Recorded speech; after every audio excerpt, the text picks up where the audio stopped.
श्रीमान् वेङ्कटनाथार्य कवितार्किककेसरी वेदान्ताचार्यवर्यो मे सन्निधत्ताम् सदा हृदि ज्ञानानन्दमयम् देवम् निर्मलस्फटिकाकृतिम् आधारम् सर्वविद्यानाम् हयग्रीवमुपास्महे व्यासम् वसिष्ठनप्तारम् शक्तेः पौत्रमकल्मषम् पराशरात्मजम् वन्दे शुभतातन्तपोनिधिम् नमो महता भारतेन च उपबृंहितवेदाय नमो व्यासाय विष्णवे नमोऽस्तु ते व्यासविशालबुद्धे कुल्लारविन्दायतपत्रनेत्र येन त्वया भारततैलपूर्णः प्रज्वालितो ज्ञानमयप्रदीपः जडान्तपशिरोन्मत्तम् तमोभूतम् जगद्भवेत् यदि ज्ञानहुताशेन त्वयानोज्ज्वलितम् भवेत् तमसान्धस्य लोकस्य वेष्टितस्य स्वकर्मभिः ज्ञानाञ्जलशलाकाभिः बुद्धिः नेत्रोत्सवकृतः धर्मार्थकाममोक्षार्थैः समासव्यासकीर्तनैः त्वया भारतसूर्येण नृणाम् विनिहतम् तमः प्रपन्नपारिजाताय वेत्रतोत्रैकपाणये ज्ञानमुद्राय कृष्णाय कृष्णम् कमलपत्राक्षम् पुण्यश्रवणकीर्तनम् वासुदेवम् जगद्योनिम् नौमि नारायणम् हरिम् कृष्णाय यादवेन्द्राय ज्ञानमुद्राय योगिने नाथाय रुक्मिणीशाय नमो वेदान्तवेदिने पाराशर्यवचस्तरोजममलम् गीतार्थकन्धोत्कटम् नानाख्यानककेसरम् हरिकथासम्बोधनाबोधितम् लोके सज्जनषट्पदैरहरः पेतीयमानम् मुदा भूयाद्भारतपङ्कजम् कलिमलप्रध्वंसन श्रेयसे द्वैपायनोऽष्टपुटनिःसृतमप्रमेयम् पुण्यम् पवित्रमतपापहरम् शिवम् च यो भारतम् समधिगच्छति वाच्यमानम् किन्तस्य पुष्करजलैरभिषेचनेन यो गोशतम् कनकशृङ्गमयम् ददाति विप्राय वेदविदुषे सुभाश्रुताय पुण्याम् च भारतकथाम् सततम् शृणोति तुल्यम् फलम् भवति तस्य तदस्य चैव धर्मे चार्थे च कामे च मोक्षे च भरतर्षभ यदि हास्य तदन्यत्वयन्नेहास्य न कुत्रचित् महत्त्वाद्भारवत्वाच्च महाभारतमुच्यते निरुक्तमस्य यो वेद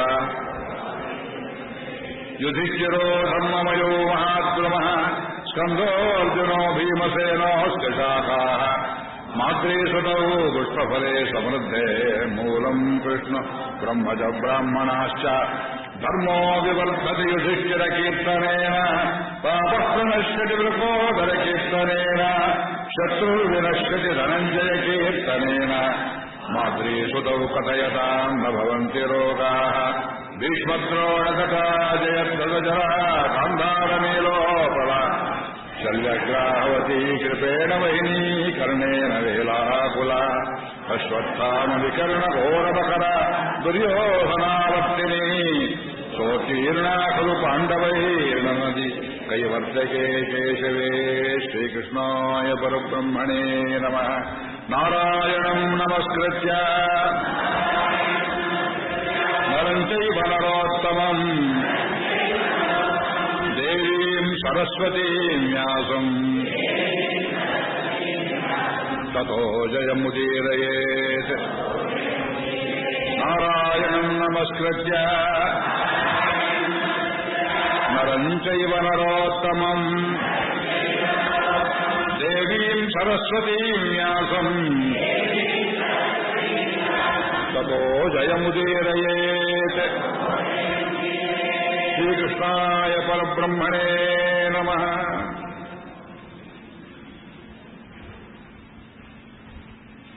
ತಮಗೆಲ್ಲರಿಗೂ ಅನಂತ ಪ್ರಣಾಮಗಳು. ಭೀಷ್ಮೋತ್ಪತ್ತಿಯ ಕಥೆಯನ್ನು ನಿನ್ನೆ ತಮಗೆ ಅರಿಕೆ ಮಾಡಿಕೊಂಡೆ. ಶ್ರೀಮನ್ ಮಹಾಭಾರತದ ಆದಿಯಿಂದ ಅಂತ್ಯದವರೆಗೆ ಎಷ್ಟೋ ಮಹಾಪುರುಷರ ಶಾಪಗಳಲ್ಲಿ ಹಾದು ಬರ್ತದೆ ಈ ಕಥೆ. ಮಹಾಭಾರತದಲ್ಲಿ ದೊಡ್ಡ ದೊಡ್ಡ ವ್ಯಕ್ತಿಗಳು ತಪ್ಪನ್ನೇ ಯಾತಕ್ಕೆ ಮಾಡ್ತಾರೆ? ಸಣ್ಣವರು ಸಣ್ಣ ತಪ್ಪೇ ಮಾಡ್ತಾರೆ, ದೊಡ್ಡದವರು ದೊಡ್ಡ ತಪ್ಪೇ ಮಾಡ್ತಾರೆ. ತುಂಬ ಜ್ಞಾನಿಯಾಗಿದ್ದ ಭೀಷ್ಮ, ಸಕಲ ಶಾಸ್ತ್ರಗಳನ್ನು ಓದಿದವನು, ತಪ್ಪುಗಳನ್ನೇ ಮೇಲೆ ಮೇಲೆ ಯಾತಕ್ಕೆ ಮಾಡಿದ? ಅದಕ್ಕೆ ಉತ್ತರವನ್ನೆನ್ನೆ ಸೂಚನೆ ಮಾಡಿದೆ. ಅದು ಶಾಪಗ್ರಸ್ತ ಚೇತನ. ಜೀವನಾಮಕ ವಸು ವಸಿಷ್ಠ ಶಾಪದಿಂದ ಭೂಮಿಯಲ್ಲಿ ಹುಟ್ಟಿ ಬಂದ. ಗಂಗೆಯಲ್ಲಿ 7 ಜನ ಇತರ ವಸುಗಳನ್ನು ಹಾಕಬೇಕಾಗಿ ಬಂತು. ಅವರಿಗೆ ಶಾಪ ವಿಮೋಚನೆಯಾಯಿತು. 8ನೇವನು ಉಳ್ಕೊಂಡ. ಶಂತನು ಚಕ್ರವರ್ತಿಗೆ ಸತ್ಯವತಿ ವಿವಾಹವನ್ನು ಮಾಡಿಸಿದ. ಭೀಷ್ಮ ಭಯಂಕರ ಪ್ರತಿಜ್ಞೆಯವನು ಅಂತ ನಾವು ಅವನನ್ನು ತುಂಬ ಕೊಂಡಾಡುತ್ತೇವೆ. ಆದರೆ ಆ ಪ್ರತಿಜ್ಞೆಯೇ ಮುಂದೆ ಭರತ ವಂಶಕ್ಕೆ ಮುಳುವಾಯಿತು. ನಿನ್ನೆ ಅದನ್ನು ತೋರಿಸಿದ್ದೆ ಅಂತ ನಾನು. ಭೀಷ್ಮನ ಪಾತ್ರ ವಿವೇಚನೆ ಇನ್ನು ಸ್ವಲ್ಪ ಹತ್ರ ಇದೆ.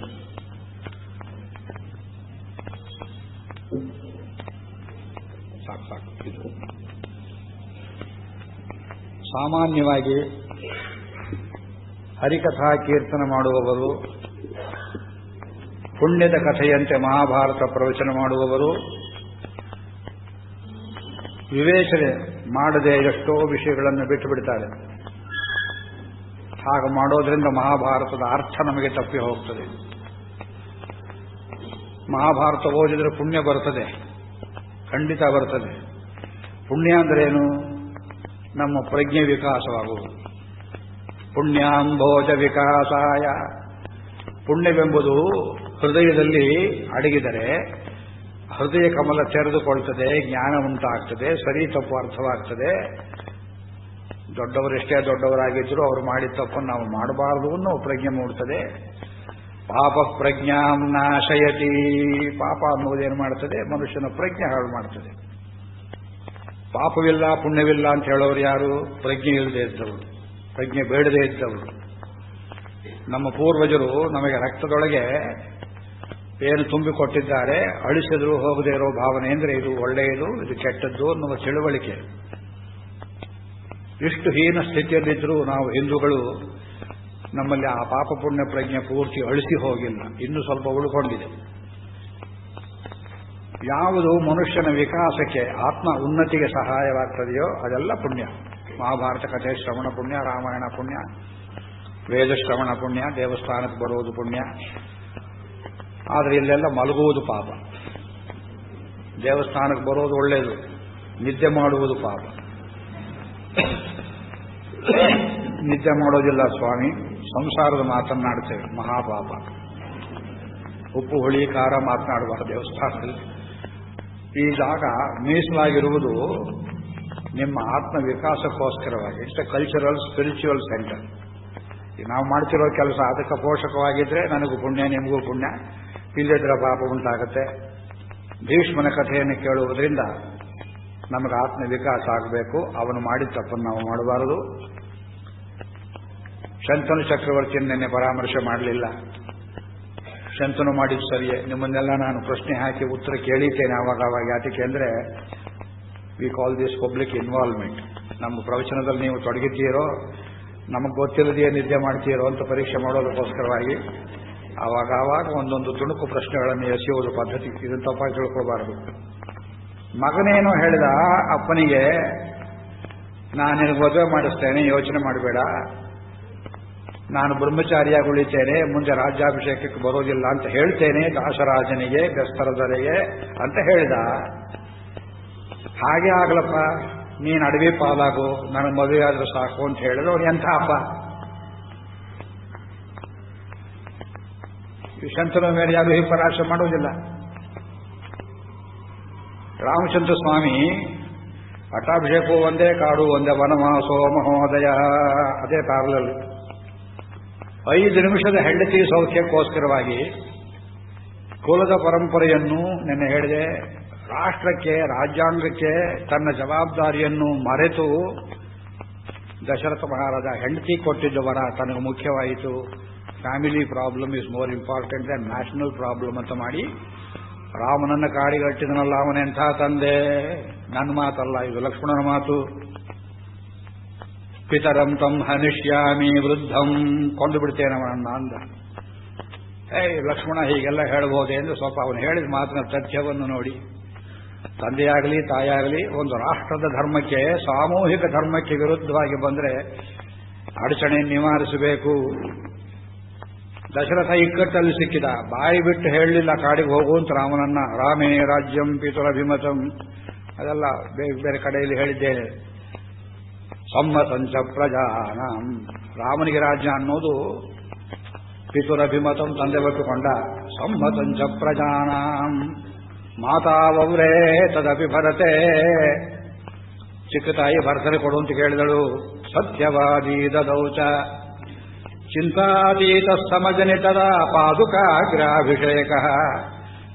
ಅಯೋಧ್ಯೆ ಜನ ಯಾರೂ ಕಲ್ಪನೆ ಮಾಡಿಕೊಳ್ಳದೆ ಇದ್ದದ್ದು ನಡೆದು ಹೋಯಿತು. ರಾಮನಿಗೂ ಪಟ್ಟಾಭಿಷೇಕವಲ್ಲ, ಭರತನಿಗೂ ಪಟ್ಟಾಭಿಷೇಕವಲ್ಲ, ಪಾದುಕಾಗ್ರಾಭಿಷೇಕ.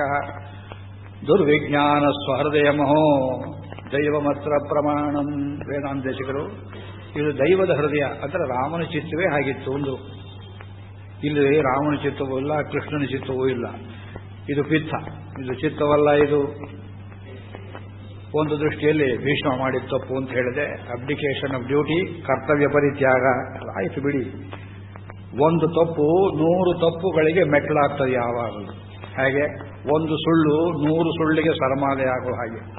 ಪೊಲೀಸರ ಕೈಯಲ್ಲಿ, ಲಾಯರ್ ಕೈಯಲ್ಲಿ ಸಿಕ್ಕಾಕೊಂಡ್ಬಿಟ್ರೆ 8 ತಾಯಿಯಂತರ ಗರ್ಭದಲ್ಲಿ ಹಾಕಿ ನಿಮ್ಮನ್ನು 9ನೇ ತಾಯಿ ಗರ್ಭದಲ್ಲಿ ಹೊರಗೆ ತೆಗೆದು ಬಿಡ್ತಾರೆ ಅವರು ಕ್ರಾಸ್ ಎಕ್ಸಾಮಿನೇಷನ್ ಮಾಡುವಾಗ.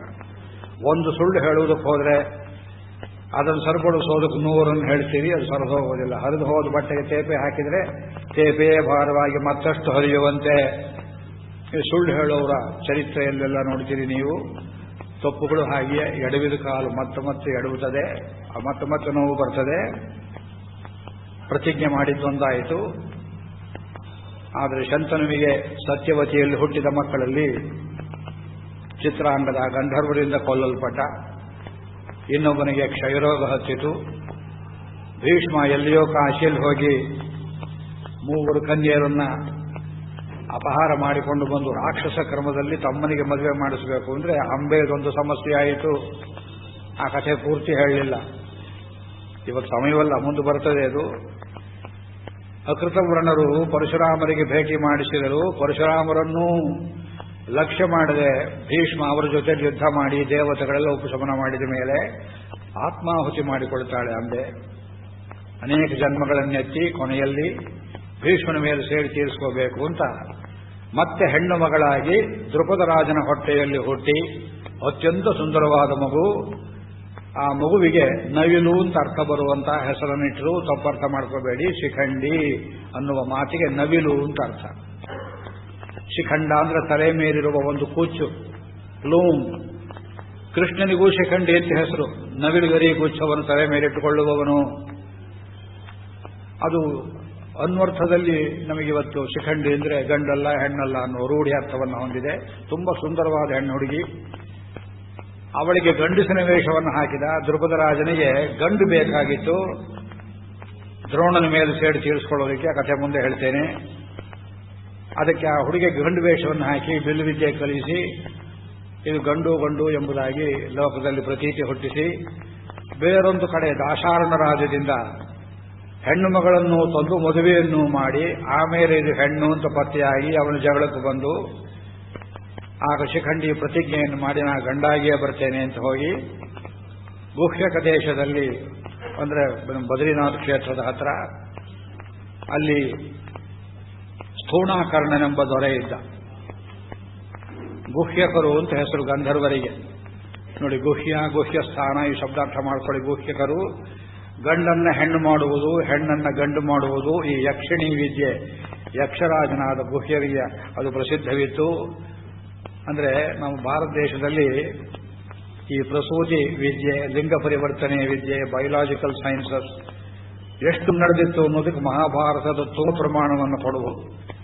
100 ಜನ ಕೌರವರನ್ನ ವೇದವ್ಯಾಸರು ಮಾಂಸದ ಮುದ್ದೆಯನ್ನ ತುಪ್ಪದ ಮಡಿಕೆಗಳಲ್ಲಿಟ್ಟು ಬೆಳೆಸಿದರು. ಟೆಸ್ಟು ಬೇಬೀಸ್ ಮಾಡಿದರು, ಕೋಲ್ಡ್ ಸ್ಟೋರೇಜಲ್ಲಿಟ್ಟರು. ನಂಬೋದಿಲ್ಲ ನೀವು. ನಮ್ಮಲ್ಲಿತ್ತು. ಅಸ್ಟ್ರಾನಮಿ ಎಷ್ಟು ಮುಂದಕ್ಕಿತ್ತು. ಮಹಾಭಾರತದಲ್ಲಿ ವಿಜ್ಞಾನ ಅಂತ ಕುರಿತೆ ಚೆನ್ನಾಗಿ ಹೇಳ್ಬೋದು. ಇರಲಿ. ಹೀಗೆ ಆ ಶಿಖಂಡಿ ಗಂಡಾಗಿಯೇ ಬಂದು ಕೊನೆಗೂ ಭೀಷ್ಮನನ್ನ ಆಹುತಿ ತಗೊಳ್ತಕ್ಕಂತಹ ಪ್ರಸಂಗ. ಇದು ಸೇಡು ಎಲ್ಲಿ ತನಕ ಹೋಗ್ತದೆ ನೋಡಿಕೊಳ್ಳಿ. ಆಮೇಲೆ ಸತ್ಯವತಿ ದೇವಿ ಯೋಚನೆ ಮಾಡಿದಳು, ಇಷ್ಟು ದೊಡ್ಡ ಭರತ ವಂಶಕ್ಕೆ ವಾರಸುದಾರರಿಲ್ಲೇ ಹೋದ್ರಲ್ಲ, ಆದ್ದರಿಂದ ಭೀಷ್ಮ ನಿನ್ನ ಪ್ರತಿಜ್ಞೆಯನ್ನು ನೀನು ಸಾಕು ಮಾಡು. ನಿನ್ನ ತಮ್ಮಂದಿರಿಬ್ಬರು ಹೋದ್ರು, ನೀನಾದರೂ ಮದುವೆ ಮಾಡಿಕೋ, ಒಂದು ಮಕ್ಕಳುಂಟಾಗಲಿ, ಅಥವಾ ನೀನೇ ಸದ್ಯಕ್ಕೆ ರಾಜ್ಯಭಾರವನ್ನು ಮಾಡು ಅಂತ ಎಷ್ಟು ಹೇಳಿದ್ರು ಭೀಷ್ಮ ಒಪ್ಪಲಿಲ್ಲ. ಪ್ರತಿಜ್ಞೆಯೇ ಮುಖ್ಯ, ರಾಷ್ಟ್ರಕ್ಕಿಂತ ಪ್ರತಿಜ್ಞೆ ಮುಖ್ಯ ಅಂದ. ಮೂರ್ಖ. ಪ್ರತಿಜ್ಞೆ ಒಳ್ಳೇದಲ್ಲ ಅಂತ ನಾ ಹೇಳೋದಿಲ್ಲ, ಪ್ರತಿಜ್ಞೆ ಅರ್ಥ ಇರಬೇಕು. ತೊಡೆ ಮುರಿದು ಸಾಯಿಸ್ತೇನೆ ದುರ್ಯೋಧನನ್ನ ಅಂತ ಪ್ರತಿಜ್ಞೆ ಮಾಡಿದ ಭೀಮಸೇನ, ರಾಷ್ಟ್ರಕ್ಕೆ ಒಳ್ಳೇದಾಯಿತು. ದುಶ್ಯಾಸನರ ರಕ್ತವನ್ನು ಕುಡಿತೇನೆ, ಬಿಸಿ ಬಿಸಿ ರಕ್ತವನ್ನ ಅಂತ ಹೇಳಿದ, ಕುಡಿದು ತೋರಿಸಿದ, ರಾಷ್ಟ್ರಕ್ಕೆ ಒಳ್ಳೇದಾಯಿತು. ಚಕ್ರ ಹಿಡಿಯೋದಿಲ್ಲ ಅಂತ ಹೇಳಿದ ಕೃಷ್ಣ, ಚಕ್ರವನ್ನ ಹಿಡಿದ, ಪ್ರತಿಜ್ಞೆಯನ್ನು ಮುರಿದ, ದೇಶಕ್ಕೆ ಒಳ್ಳೇದಾಯಿತು. ಪ್ರತಿಜ್ಞೆ ಮಾಡೋದ್ರಿಂದಲೂ ಬಿಡುವುದರಿಂದಲೂ ದೇಶಕ್ಕೆ ಒಳ್ಳೇದಾಗೋ ಹಾಗಿದ್ರೆ ಸಮಯ ಸಂದರ್ಭ ನೋಡಿ ಮಾಡಬೇಕು.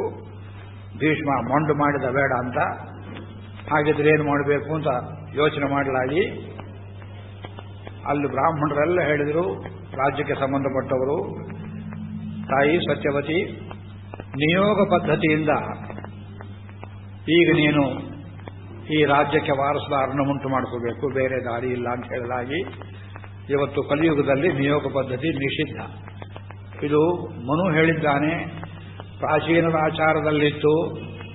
ಇದನ್ನೇ ವೃತ್ತಿಯನ್ನಾಗಿ ಮಾಡಿಕೊಂಡ ಬ್ರಾಹ್ಮಣರೂ ಇದ್ದರು. ಗೋಧರ್ಮ ಅಂತ ಕರೀತಾ ಇದ್ರು. ವೇದದಲ್ಲಿ ಇದೆಲ್ಲ ಉಂಟು, ನಾನು ಬರೆದಿದ್ದೇನೆ. ಋಷಿರ್ಹ ದೀರ್ಘ ಶ್ರುತ್ತಮ, ದೀರ್ಘ ಸಮಸ್ತತ್ವ ಒಬ್ಬರು ಮಹರ್ಷಿ, ಎರಡು ಕಣ್ಣೂ ಇಲ್ಲದ ಕುರುಡು ಮಹರ್ಷಿ, 13 ಅಮೋಘವಾದ ವಿಷ್ಣು ಸೂಕ್ತಗಳನ್ನು ಪ್ರತ್ಯಕ್ಷ ಮಾಡಿಕೊಂಡ ಮಹಾನುಭಾವರು. ಕೆಲವು ನಮಗೆ ಅರ್ಥವೇ ಆಗೋದಿಲ್ಲ, ಮ್ಯಾಥಮ್ಯಾಟಿಕಲ್ ಫಾರ್ಮುಲಾ ಎಲ್ಲ ಇದೆ. ಋಗ್ವೇದದ 1ನೇ ಮಂಡಲ 164ನೇ ಮಂತ್ರದ ತುಂಬ ಆ ದೀರ್ಘ ತಮಸ್ಸರ ಅನೇಕ ದಿವ್ಯ ಸೂಕ್ತಗಳುಂಟು. ಅಂಥವರು ಸಂತಾನವಿಲ್ಲದವರಿಗೆ ದೊರೆಗಳ ವಂಶದಲ್ಲಿ ಸಂತಾನವನ್ನು ದಯಾಪಾಲಿಸುವುದಂತಹ ಒಂದು ವೃತ್ತಿಯನ್ನಿಟ್ಟುಕೊಂಡಿದ್ರು, ಗೋಧರ್ಮ ಎಂಬುದಾಗಿ. ಅದನ್ನು ಸಹಿಸದೆ ಅವರ ಹೆಂಡತಿ ಮಕ್ಕಳು ಇವರಿಗೆ ಕೈಯೂ ಕಾಲು ಕಟ್ಟಿ ಹಾಕಿ ದೋಣಿಯಲ್ಲಿ ಹಾಕಿ ಕಂಡವರ ಹೆಂಡತಿಯಲ್ಲಿ ಸಂತಾನ ಉಂಟು ಮಾಡ್ತಾರೆ ಅಂತ ಅವರನ್ನು ಎಲ್ಲಿಯೋ ಸಾಯಿಲಿ ಅಂತ ಕಳಿಸಿದಾಗ, ತೇ ಪಾಯವ ಸದ್ರಿಯಂಚೋ ನಿಷದ್ಯಾಗ್ನೇ ತವನಃ ಪಾನ್ಪಮೂರ ಮಾಮತೆಯಂತೆ ಅಗ್ನೆ. ಮಮತೆ ಎಂಬ ಒಬ್ಬ ಪತ್ನಿ ಆ ಮಮತೆ ಕೆಲಸಕ್ಕೆ ಹಾಕೊಂಡು ಒದ್ದಾಡಿದ್ರು. ನಮ್ಮೆಲ್ಲ ಯಜುರ್ವೇದ ಮಂತ್ರಗಳಲ್ಲಿ ಸಹ ಹೇಳ್ತೇವೆ ಇದನ್ನ. ಹೇ ಅಗ್ನೇ, ನೀನು ಕಾಪಾಡಿದಿಲ್ಲ ಆ ದೀರ್ಘ ತಮಸ್ಸರನ್ನ, ನನ್ನನ್ನು ಆಪತ್ತಿನಿಂದ ಕಾಪಾಡು ಅಂತ ಹೇಳ್ತಕ್ಕಂತಹ ಮಂತ್ರಗಳು. ಒಂದು ಕಾಲದಲ್ಲಿ ಪರಿಶಿಷ್ಟರು ಅಂದ್ರೆ ಶೆಡ್ಯೂಲ್ಡ್ ಅನ್ನೋ ಅರ್ಥವಲ್ಲ, ಶಿಷ್ಟರು ಅನ್ನೋ ಅರ್ಥದಲ್ಲಿ ತುಂಬಾ ಶಿಷ್ಟರಾದವರು ಉಪಯೋಗ ಮಾಡ್ತಿದ್ದ ಧರ್ಮ 5,500 ವರ್ಷಕ್ಕಿಂತ ಮಹಾಭಾರತದಲ್ಲಿತ್ತು. ಅದನ್ನು ಕೇಳಿ ಇವತ್ತು ನೀವು ಕುಪಿತರಾಗಬಾರದು. ಇವತ್ತು ಈ ಧರ್ಮ ಸರಿಯೇ ತಪ್ಪೆ ಅಂತ ಕೇಳಬಾರದು, ಅಥವಾ ಕೇಳಿದ್ರು ತಪ್ಪಿಲ್ಲ ಬಿಡಿ. ಸೆಮೆನ್ ಬ್ಯಾಂಕ್ ಅಂತ ಮಾಡ್ತಾರೆ, ವೀರ್ಯದ ಬ್ಯಾಂಕ್ ಅನ್ನು ಮಾಡಿ ಯಾವಂದೋ ರಕ್ತವನ್ನು ಶೇಖರಿಸಿ ಮಕ್ಕಳಾಗದೇ ಇದ್ದ ಬಂಜೇರಿಗೆ ಆ ರಕ್ತವನ್ನು ಇಂಜೆಕ್ಷನ್ ನಲ್ಲಿ ಕೊಟ್ಟು ಮಕ್ಕಳನ್ನು ಉಂಟು ಮಾಡುವ ವಿದ್ಯೆ ಇವತ್ತು ಸರಿ ಅನಿಸಬಹುದಾದ್ರೆ, ಹಿಂದೊಂದು ಕಾಲದಲ್ಲಿದ್ದ ನಿಯೋಗ ಪದ್ಧತಿ ನ್ಯಾತಕ್ಕೆ ತಪ್ಪು ಅಂತ ಹೇಳ್ತೀರಿ. ಅವಾಗ ಈಗ ಇಂಜೆಕ್ಷನ್ ಇದೆ, ಅವಾಗ ಇಂಜೆಕ್ಷನ್ ಇರಲಿಲ್ಲ, ಸಾಕ್ಷಾತ್ ಪ್ರಯೋಗವಾಗ್ತಾ ಇತ್ತು. ಆದ್ರಿಂದ ಸತ್ಯವತಿ ಮಗನನ್ನ ಧ್ಯಾನ ಮಾಡ್ತಾಳೆ. ವೇದವ್ಯಾಸರು ಬಂದರು, ವೇದವ್ಯಾಸರನ್ನ ತಾಯಿ ಕೇಳ್ಕೊಳ್ತಾಳೆ, ಮಗು ಆಪತ್ಕಾಲ ಬಂದುಬಿಡ್ತು ಕುರುವಂಶಕ್ಕೆ, ಈ ವಿಚಿತ್ರ ವೀರನ ಮಡದಿಯರಿದ್ದಾರೆ, ಇವರಲ್ಲಿ ನೀನು ಮಕ್ಕಳನ್ನು ಉಂಟು ಮಾಡಬೇಕು ಅಂತ ಕೇಳಿದ ಕೂಡಲೇ ವೇದವ್ಯಾಸರು ಮಾತ್ರ ವಾಕ್ಯವನ್ನು ಪರಿಪಾಲನೆ ಮಾಡ್ತಾರೆ. ಬ್ರಹ್ಮಚಾರಿ ಅದು ಇದು ವ್ರತ 108 ಸಬೂಬನ್ನು ಹೇಳಲಿಲ್ಲ ಭೀಷ್ಮೆಯಲ್ಲಿ ವೇದವ್ಯಾಸರಲ್ಲಿ. ಆದರೆ ಅವರು ಒಂದು ನಿಬಂಧನೆ ಹಾಕಿದರು, ಯದಿ ಮೇ ಸಹತೆ ಗಂಧಂ ರೂಪಂ ವೇಷಂ ತಥಾವಪು. ವೇದವ್ಯಾಸರು ಹೇಗಿದ್ರು ಅನ್ನೋ ಚಿತ್ರ ಕೊಡ್ತಾರೆ, ಎಲ್ಲೇ ಶ್ಲೋಕ ವೇದವ್ಯಾಸರೇ ಕೊಡ್ತಾರೆ. ವ್ಯಾಸೋವಾಚ ಯದಿ ಮೇ ಸಹತೆ ಗಂಧಂ, ಅವರ ಮೈಯಲ್ಲಿ ತಾಯಿ ಮೈಯಿನ ಮತ್ಸ್ಯಗಂಧವಿತ್ತು. ವೇದವ್ಯಾಸರು ಬಂದ್ರೆ ಮೀನಿನ ವಾಸನೆ ಬರ್ತಿತ್ತು. ಯದಿ ಮೇ ಸಹತೆ ಗಂಧಂ ರೂಪಂ ವೇಷಂ, ಮೈ ತುಂಬ ಕೂದಲಿತ್ತು. ಮುಂದಿನ ಅನುಭವ ವೈಜ್ಞಾನಿಕ ಸತ್ಯ ನಿನ್ನೆ ಕೊನೆಯಲ್ಲಿ ಬಂತಿದ್ದು ಪ್ರವಚನಕ್ಕೆ, ಅದಕ್ಕೆ ಇವತ್ತು ನಿಧಾನವಾಗಿ ಹೇಳ್ಕೊಂಡಿದ್ದೇನೆ. ಸತ್ಯವತಿ ತನ್ನ ಮೊದಲು ಸೊಸೆಯನ್ನು ಕರೆದು ಅಂಬಿಕೆಯನ್ನು ಸ್ನಾನ ಗೀನ ಮಾಡ್ಕೊಂಬ ಅಂತ ಹೇಳಿ ಅಮ್ಮ, ಇವತ್ತು ಸಂಧ್ಯಾಕಾಲ ಆದ ನಂತರ ನಿನ್ನ ಭಾವಮಯದ ಬಂದು ನಿನ್ನನ್ನು ಸಂಗಮಿಸ್ತಾನೆ, ವಂಶಕ್ಕೆ ಒಂದು ಕುಡಿ ಬೇಕಾಗಿದೆ, ನೀನು ಸಿದ್ಧವಾಗಿರು ಭಕ್ತಿಯಿಂದ ಅಂತ ಹೇಳಿದಳು. ಹೆಸರು ಹೇಳಲಿಲ್ಲ, ಯಾರು ಬರ್ತಾರೆ ಅಂತ ಹೇಳಲಿಲ್ಲ. ಕೌಸಲ್ಯೇ ದೇವರಸ್ತೆ ಅಸ್ತಿ ಸೋದ್ಯತ್ವಾನುಪ್ರವೇಕ್ಷತಿ ಅಪ್ರಮತ್ತ ಪ್ರತೀಕ್ಷೇನಂ ನಿಶೀಥೇ ಆಗಮಿಷ್ಯತಿ. ರಾತ್ರಿ ಬರ್ತಾನಮ್ಮ, ನೀನು ಭಾವಮಯದ ದೇವರ ಎಂಬುದಾಗಿ ಹೇಳಿದ್ರು. ದೇವರ ಅಂದ್ರೆ ಭಾವಮಯದ. ಸಂಸ್ಕೃತದಲ್ಲಿ ಸಾ ಚಿಂತಯತ್. ಈ ಹುಡುಗಿ ಇವನು ಯೋಚನೆ ಮಾಡಿದ್ಲು, ಭಾವಮಯದ ಅಂದ್ರೆ ಯಾವನು ಬರ್ತಾನೆಯೋ ಏನೋ ಯೋಚನೆ ಮಾಡಿಕೊಂಡು ಭೀಷ್ಮಂ ಅನ್ಯಾಂಶ ಕುರುಪುಂಗವನ್, ಭೀಷ್ಮ ಬರಬಹುದು ಅಂತ ತಿಳ್ಕೊಂಡ್ಲು ಪೆದ್ದು ಹುಡುಗಿ. ಭೀಷ್ಮ ಎಲ್ಲಾರು ಬರ್ತಾನೆ, ಪ್ರತಿಜ್ಞೆ ಮಾಡಿದ್ದಾನೆ, ತಾಯಿ ಜೊತೆಯಲ್ಲಿ ವಾಗ್ವಾದ ಮಾಡಿದ್ದಾನೆ, ಭೀಷ್ಮ ಬಂದ್ರೆ ಪರವಾಗಿಲ್ಲ ಸ್ವಾಗತ ಮಾಡುತ್ತಿದ್ದೋ ಏನೋ, ಅಥವಾ ಅನ್ಯಾಂಶ ಬೇರೊಬ್ಬ ಬ್ರಾಹ್ಮಣ ಬರಬಹುದು, ದೂರದ ವಾವಿ ಸಂಬಂಧ ಯಾರೋ ಒಬ್ರು ಬರಬಹುದು ದೇವರ ಅಂತ ಹೇಳಿಕೊಂಡು ಅಂತ ನಿರೀಕ್ಷೆ ಮಾಡ್ತಾ ಇದ್ರೆ ಬಂದವರು ವೇದವ್ಯಾಸರು. ಅವರ ವೇಷ ಹೇಗಿತ್ತು ಸ್ಪಷ್ಟ ಕೊಡ್ತಾರೆ ಇಲ್ಲಿ. ಬಭ್ರೂಣಿ ಕಪಿಲ ಅಂದಿ ತಸ್ಯ ಕೃಷ್ಣಸ್ಯ ಕಪಿಲಾಂ ಜಟಾಂ ದೀಪ್ತೇ ಚಲೋಚನೆ. ಕಪಿಲ ಬಣ್ಣ, ಕಂದು ಬಣ್ಣದ ಜಡೆ, ಕಪ್ಪು ಬಣ್ಣವಲ್ಲ ಬಿಳುಪು ಬಣ್ಣವಲ್ಲ, ಕಂದು ಬಣ್ಣದ ಜಡೆ ಸಿಂಬಿಸುತ್ತಿದ್ದಾರೆ ತಲೆಯಲ್ಲಿ. ದೀಪ್ತೇ ಚಲೋಚನೆ, ಪ್ರಕಾಶವಾಗಿ ಎರಡು ಟಾರ್ಚ್ ಹಿಡಿದಾಗೆ ಎರಡು ನಕ್ಷತ್ರದಂತಹ ಕಣ್ಣುಗಳು. ಬಭ್ರೂಣಿ ಚೈವ ಶ್ಮಶ್ರೂಣಿ, ಮೈಮೇಲೆ ತುಂಬ ಕಂದು ಬಣ್ಣದ ಕೂದಲುಗಳು ಬ್ರಷ್ ಇದ್ದ ಹಾಗೆ. ದೃಷ್ಟ್ವಾ ದೇವಿ ನ್ಯಮೀಲಯತ್, ಮೂಲಗಳಲ್ಲಿ ದೀಪ ಇಟ್ಟಿದ್ದಾರೆ ಆ ಮಲಗುವ ಕೋಣೆಯಲ್ಲಿ. ವ್ಯಾಸರು ಬಂದು ಕೂಡಲೇ ಅಯ್ಯೋ ಅಂದಳು, ಭಯಪಟ್ಟಳು, ಕಣ್ಣು ಮುಚ್ಕೊಂಡ್ಬಿಟ್ಲವಳು. ವ್ಯಾಸರು ಆಕೆಯಲ್ಲಿ ಅವಳು ಯಾರು ಏನು ನೋಡಲಿಲ್ಲ, ತಾಯಿ ಹೇಳಿದ್ದುಂಟು, ಕೊಂಚವೂ ಮನಸ್ಸು ವಿಕಲವಾಗದೆ ಬ್ರಹ್ಮಚರ್ಯಕ್ಕೆ ಭಂಗ ಬರದಂತೆ ಅವಳಲ್ಲಿ ಗರ್ಭ ಇಟ್ಟು ತಾಯಿ ಹೋಗಿ ಬರ್ತಾರೆ ಅಂತ ಹೊರಟು. ಮೆಚ್ಚಬೇಕು ವ್ಯಾಸರ ಇಂದ್ರಿಯ ನಿಗ್ರಹ. ತಾಯಿ ಹೇಳಿದ ಮಾತಿಗೆ ಕೆಲಸ ಮಾಡಿ ಕಣ್ಣು ಮುಚ್ಚಿದ್ರು. ಈ ಆಪರೇಷನ್ ಮಾಡುವಾಗ ಕೆಲವರು ಇಂಜೆಕ್ಷನ್ ಕೊಡುವಾಗ ಮಾಡ್ತಾರೆ ನೋಡಿ, ಹಾಗೆ ಕಣ್ಣು ಮುಚ್ಚಿ ಭಯಪಟ್ಟು ವೇಪತು ನಡುಗುತ್ತಾ ಇದ್ದಾಳೆ. ಹೀಗಾಗಿ ಗರ್ಭ ಅಂಕುರವಾಗುವ ಕಾಲದಲ್ಲಿ ಅವಳ ಮನಸ್ಸಲ್ಲಿ ಏನು ವಿಕಾರವಿತ್ತೋ ಆ ವಿಕಾರಕ್ಕೆ ಸರಿಯಾದ ಒಂದು ಚಿತ್ರದಂತೆ ಎರಡೂ ಕಣ್ಣಿಲ್ಲದ ಒಬ್ಬ ಹುಡುಗ, ಸುಂದರನಾದ, ನೋಡೋಕೆ ಮಾತ್ರ ಚೆನ್ನಾಗಿದ್ದ ಹೊರಗಡೆ ಶರೀರ, ಸರ್ವಾತ್ಮನ ಅಂಧ, ಒಳಗೂ ಹೊರಗೂ ಎರಡೂ ಕಡೆ ಕಣ್ಣು ಕುರುಡು, ಪ್ರಜ್ಞಾಚಕ್ಷು ಅಂತ ಕರೀತಾರೆ ಮಹಾಭಾರತದಲ್ಲಿ. ಒಳಗಿನ ಕಣ್ಣು ಇಲ್ಲ, ಹೊರಗಿನ ಕಣ್ಣು ಇಲ್ಲ, ಇಂಥ ಒಬ್ಬ ಕುರುಡ ಹುಟ್ಟುಬಿಟ್ಟ ಅವಳ ಹೊಟ್ಟೆಯಲ್ಲಿ. ಅವನೇ ಧೃತರಾಷ್ಟ್ರ. ಎರಡನೇ ಅವಳನ್ನ ಅಂಬಾಲಿಕೆಯನ್ನ ನಿನಗೂ ಒಂದು ಮಗುವಾಗಲಿ ಹೋಗು ಅಂತ ಹೇಳಿದಾಗ ಹೆಸರು ಹೇಳಲಿಲ್ಲ ಯಾವನು ಬರ್ತಾನೆಯೋ ಅಂತ. ಇವಳು ಅದೇ ರೀತಿಯಲ್ಲಿ ನಿರೀಕ್ಷೆ ಮಾಡ್ತಾ ಇದ್ದಾಳೆ. ಆ ಜಗ ಬೆಳಕಿನಲ್ಲಿ ಋಷಿಗಳು ಬಂದರು. ಎಲೆಕ್ಟ್ರಿಕ್ ಸ್ಪೀಡ್ ಅವರು, ವೇದವ್ಯಾಸರು ಇಲ್ಲೊಂದು ಕಾಲು ಅಲ್ಲೊಂದು ಕಾಲು ಇಡೀ ದೇಶವನ್ನು ಸಂಚಾರ ಮಾಡ್ತಿದ್ದವರು. ನೆನೆಸ್ಕೊಂಡ್ರೆ ಧುಮ್ಮನುತ್ತೆ. ವೇದವ್ಯಾಸರು ಚಿರಂಜೀವಿ, ಪರಮಾತ್ಮನ ಅವತಾರ, 24 ಅವತಾರಗಳಲ್ಲಿ ಒಂದು. ಇಲ್ಲಿ ಎಲ್ಲಿ ಕೂತು ಕೇಳ್ತಾ ಇದ್ದಾರೆಯೋ ನಮ್ಮ ಪ್ರವಚನವನ್ನು ಗೊತ್ತಿಲ್ಲ. ಆಂಜನೇಯ ಸ್ವಾಮಿ ಹಾಗೆ ಚಿರಂಜೀವಿಗಳು ಬಂದರು, ಅವಳನ್ನು ನೋಡಿದರು. ಗರ್ಭ ಇಡ್ಲಿಕ್ಕೆ ಹೋದ್ರೆ ಅವಳು ಹೆದರಿದಳು, ಕಣ್ಣು ಮುಚ್ಚಿಕೊಳ್ಳಿಲ್ಲ. ಕಣ್ಣು ಓಪನ್ ಆದದ್ದು ಮುಚ್ಚಲೇ ಇಲ್ಲ ಅವಳಿಗೆ. ಭಯದಲ್ಲಿ ಕೆಲವರು ಕಣ್ಣು ಮುಚ್ಚುತ್ತೆ, ಕೆಲವರಿಗೆ ತೆರೆದದ್ದು ಮುಚ್ಚುವುದಿಲ್ಲ. ಈ ಭಯದಲ್ಲಿ ಮೈಯೆಲ್ಲ ಬಿಡಿಸಿಕೊಂಡಿತು. ಇದು ಮನಸ್ಸಿನ ವಿಕಾರ, ಕ್ಷೇತ್ರದ ವಿಕಾರದಿಂದ ಉಂಟಾದ ಸಂತಾನದ ವಿಕಾರ. ತಾಯಿ ಪಾತ್ರ ದೊಡ್ಡದೋ ತಂದೆ ಪಾತ್ರ ದೊಡ್ಡದೋ ಮಕ್ಕಳಾಗುವುದರಲ್ಲಿ? ಅಪ್ಪ, ತಾಯಿ ಪಾತ್ರವೇ ದೊಡ್ಡದು. ಧಾರವಾಡದ ಕಡೆ ಸೌತೆಕಾಯಿ ಬೀಜವನ್ನು ತಂದು ನಿಮ್ಮೂರಲ್ಲಿ ಬೆಳೆದು ನೋಡಿ, ಅದು ನಿಮ್ಮೂರು ಸೌತೆಕಾಯಿ ಹಾಗೆ ಬೆಳೆಯುತ್ತೆ. ಇಲ್ಲಿ ಬೀಜವನ್ನು ತೆಗೆದು ಅಲ್ಲಿ ಹಾಕಿ ನೋಡಿ, ಅಲ್ಲಿ ಹಾಗೆಯೇ ಬೆಳೆಯುತ್ತೆ. ಭೂಮಿಯ ಗುಣ. ಆದ್ರಿಂದ ಧರ್ಮಶಾಸ್ತ್ರಕಾರರು ಈ ಕ್ಷೇತ್ರ ಮತ್ತು ಕ್ಷೇತ್ರಜ್ಞ ಧರ್ಮವನ್ನು ವಿಕಾಸ ಮಾಡುವಾಗ ಇದು ಪುರುಷ ಪ್ರಧಾನ ಸಮಾಜ ಅಂತ ಯಾತಕ ಮಾಡಿದ್ರು ಅಂದ್ರೆ, ಇದು ವಿಜ್ಞಾನ ಭಿಕ್ಷುಗಳು ಮತ್ತು ಮಿತಾಕ್ಷರಿ ವ್ಯಾಖ್ಯಾನದಲ್ಲಿ ಯಾಜ್ಞವಲ್ಕ್ಯ ಸ್ಮೃತಿ, ಧರ್ಮಶಾಸ್ತ್ರಕಾರರು ಯಾಜ್ಞವಲ್ಕ್ಯ ಸ್ಮೃತಿ ಏನು ಮಾಡಿದ್ದಾರೆ, supreme courts of India and other courts consider the Yajnavalkya Smriti as supreme in Hindu matters, not Manusmriti. ಆ ಯಾಜ್ಞವಲ್ಕ್ಯ ಸ್ಮೃತಿಗೆ ವ್ಯಾಖ್ಯಾನ ಬರೆದವರು ಮಿತಾಕ್ಷರರು, ಬಿಜಾಪುರದವರು. ಆ ಬಿಜಾಪುರದವರು ಬರೆದಿರೋ ವಾಕ್ಯ ಓದಿದರೆ, ತಂದೆ ತಾಯಿ ವಂಶದಲ್ಲಿ ಒಂದು ಮಗು ಉಂಟಾದರೆ ತಾಯಿ ಅಂಶ ಎಲ್ಲೆಲ್ಲಿ ಬರ್ತದೆ, ತಂದೆ ಅಂಶ ಎಲ್ಲೆಲ್ಲಿ ಬರ್ತದೆ, ಇದು ಕೋರ್ಟು ಪ್ರಾಪರ್ಟಿ ಡಿಸ್ಟ್ರಿಬ್ಯೂಟ್ ಮಾಡುವಾಗ ಇದು ಉಪಯೋಗ ಬರ್ತದಂತೆ. ನಮ್ಮ ಸ್ನೇಹಿತರು ಹೇಳಿದ್ರು, ಲಾ ಪ್ರೊಫೆಸರ್, ಇದನ್ನ ತಾಯಿಯಿಂದ ಬರುವುದು ಚರ್ಮ, ತಾಯಿಯಿಂದ ಬರುವುದು ಮಾಂಸ, ತಂದೆಯಿಂದ ಬರುವುದು ಬ್ರೈನು, ತಂದೆಯಿಂದ ಬರುವುದು ಮೂಳೆ, ತಂದೆಯಿಂದ ಬರುವುದು ರಕ್ತನಾಳಗಳು. ರಕ್ತ ಎರಡೂ ಕಲಿತಿರ್ತದೆ, ಆದರೆ ಬ್ಲಡ್ ಗ್ರೂಪ್ ಒಂದೇ ಆಗದೆ ಹೋಗಬಹುದು. ನೋಡಿ ಎಷ್ಟು ವಿಚಿತ್ರ. ತಂದೆ ಮಕ್ಕಳು ಒಂದೇ ಬ್ಲಡ್ ಗ್ರೂಪ್ ಆಗದೆ ಹೋಗಬಹುದು. ಏನ್ರಿ ತಂದೆ ಮಕ್ಕಳು ಒಂದೇ ಬ್ಲಡ್ ಗ್ರೂಪ್ ಅಲ್ಲ ಅಂದ್ರೆ ಏನ್ರಿ ಅಂತ ಕೇಳಿದ್ರೆ, ಏನ್ ಪ್ರಕೃತಿಯನ್ನು ಕೇಳಿ ನಾನೇನ್ ಮಾಡಲಿ? ತಾಯಿ ಅಂಶ ಎಷ್ಟು, ತಂದೆ ಅಂಶ ಎಷ್ಟು ನಿಷ್ಕರ್ಷ ಮಾಡಿ ಹೇಳಿದ್ದಾರೆ. Scientifically verified truths. ಇವಳು ಹೆದರ್ಕೊಂಡ್ಲು, ವ್ಯಾಸರ ಮಗ ಕುರುಡಾಕಾದ ಅಂತ. ತಾಯಿ ಕುರುಡಾಗ್ಲಲ್ಲ, ಇಲ್ಲ ವ್ಯಾಸರ ತೇಜಸ್ಸಿಗೆ ಕುರುಡಾಗಿ ಬಿಟ್ಟಳು, ಇನ್ನೊಬ್ಳು ಹೆದರ್ಕೊಂಡು ಬಿಟ್ಟಳು.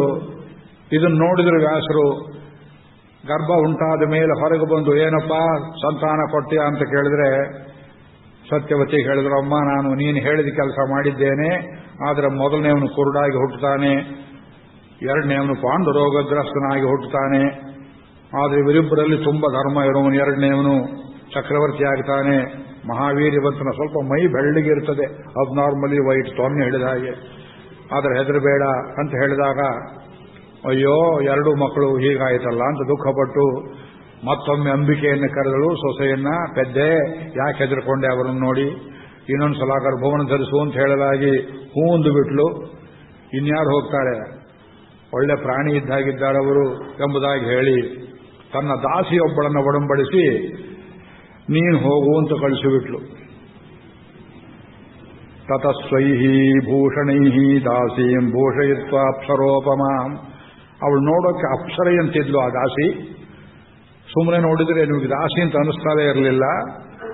ಸ್ವೈಹಿ ಭೂಷಣೈಹಿ, ತನ್ನ ಒಡವೆ ವಸ್ತ್ರಗಳೆನ್ನೆಲ್ಲ ಅವಳಿಗೆ ತೊಡಿಸಿ ನೀ ಹೋಗು ಅಂತ ಕಳಿಸಿದ್ರು. ವೇದವ್ಯಾಸರಿಗೆ ಇದೇನಂತ ಗೊತ್ತಾಯಿತು, ಬಾಯಲ್ಲಿ ಹೇಳೋದಕ್ಕೆ ಅವಕಾಶವಿಲ್ಲ.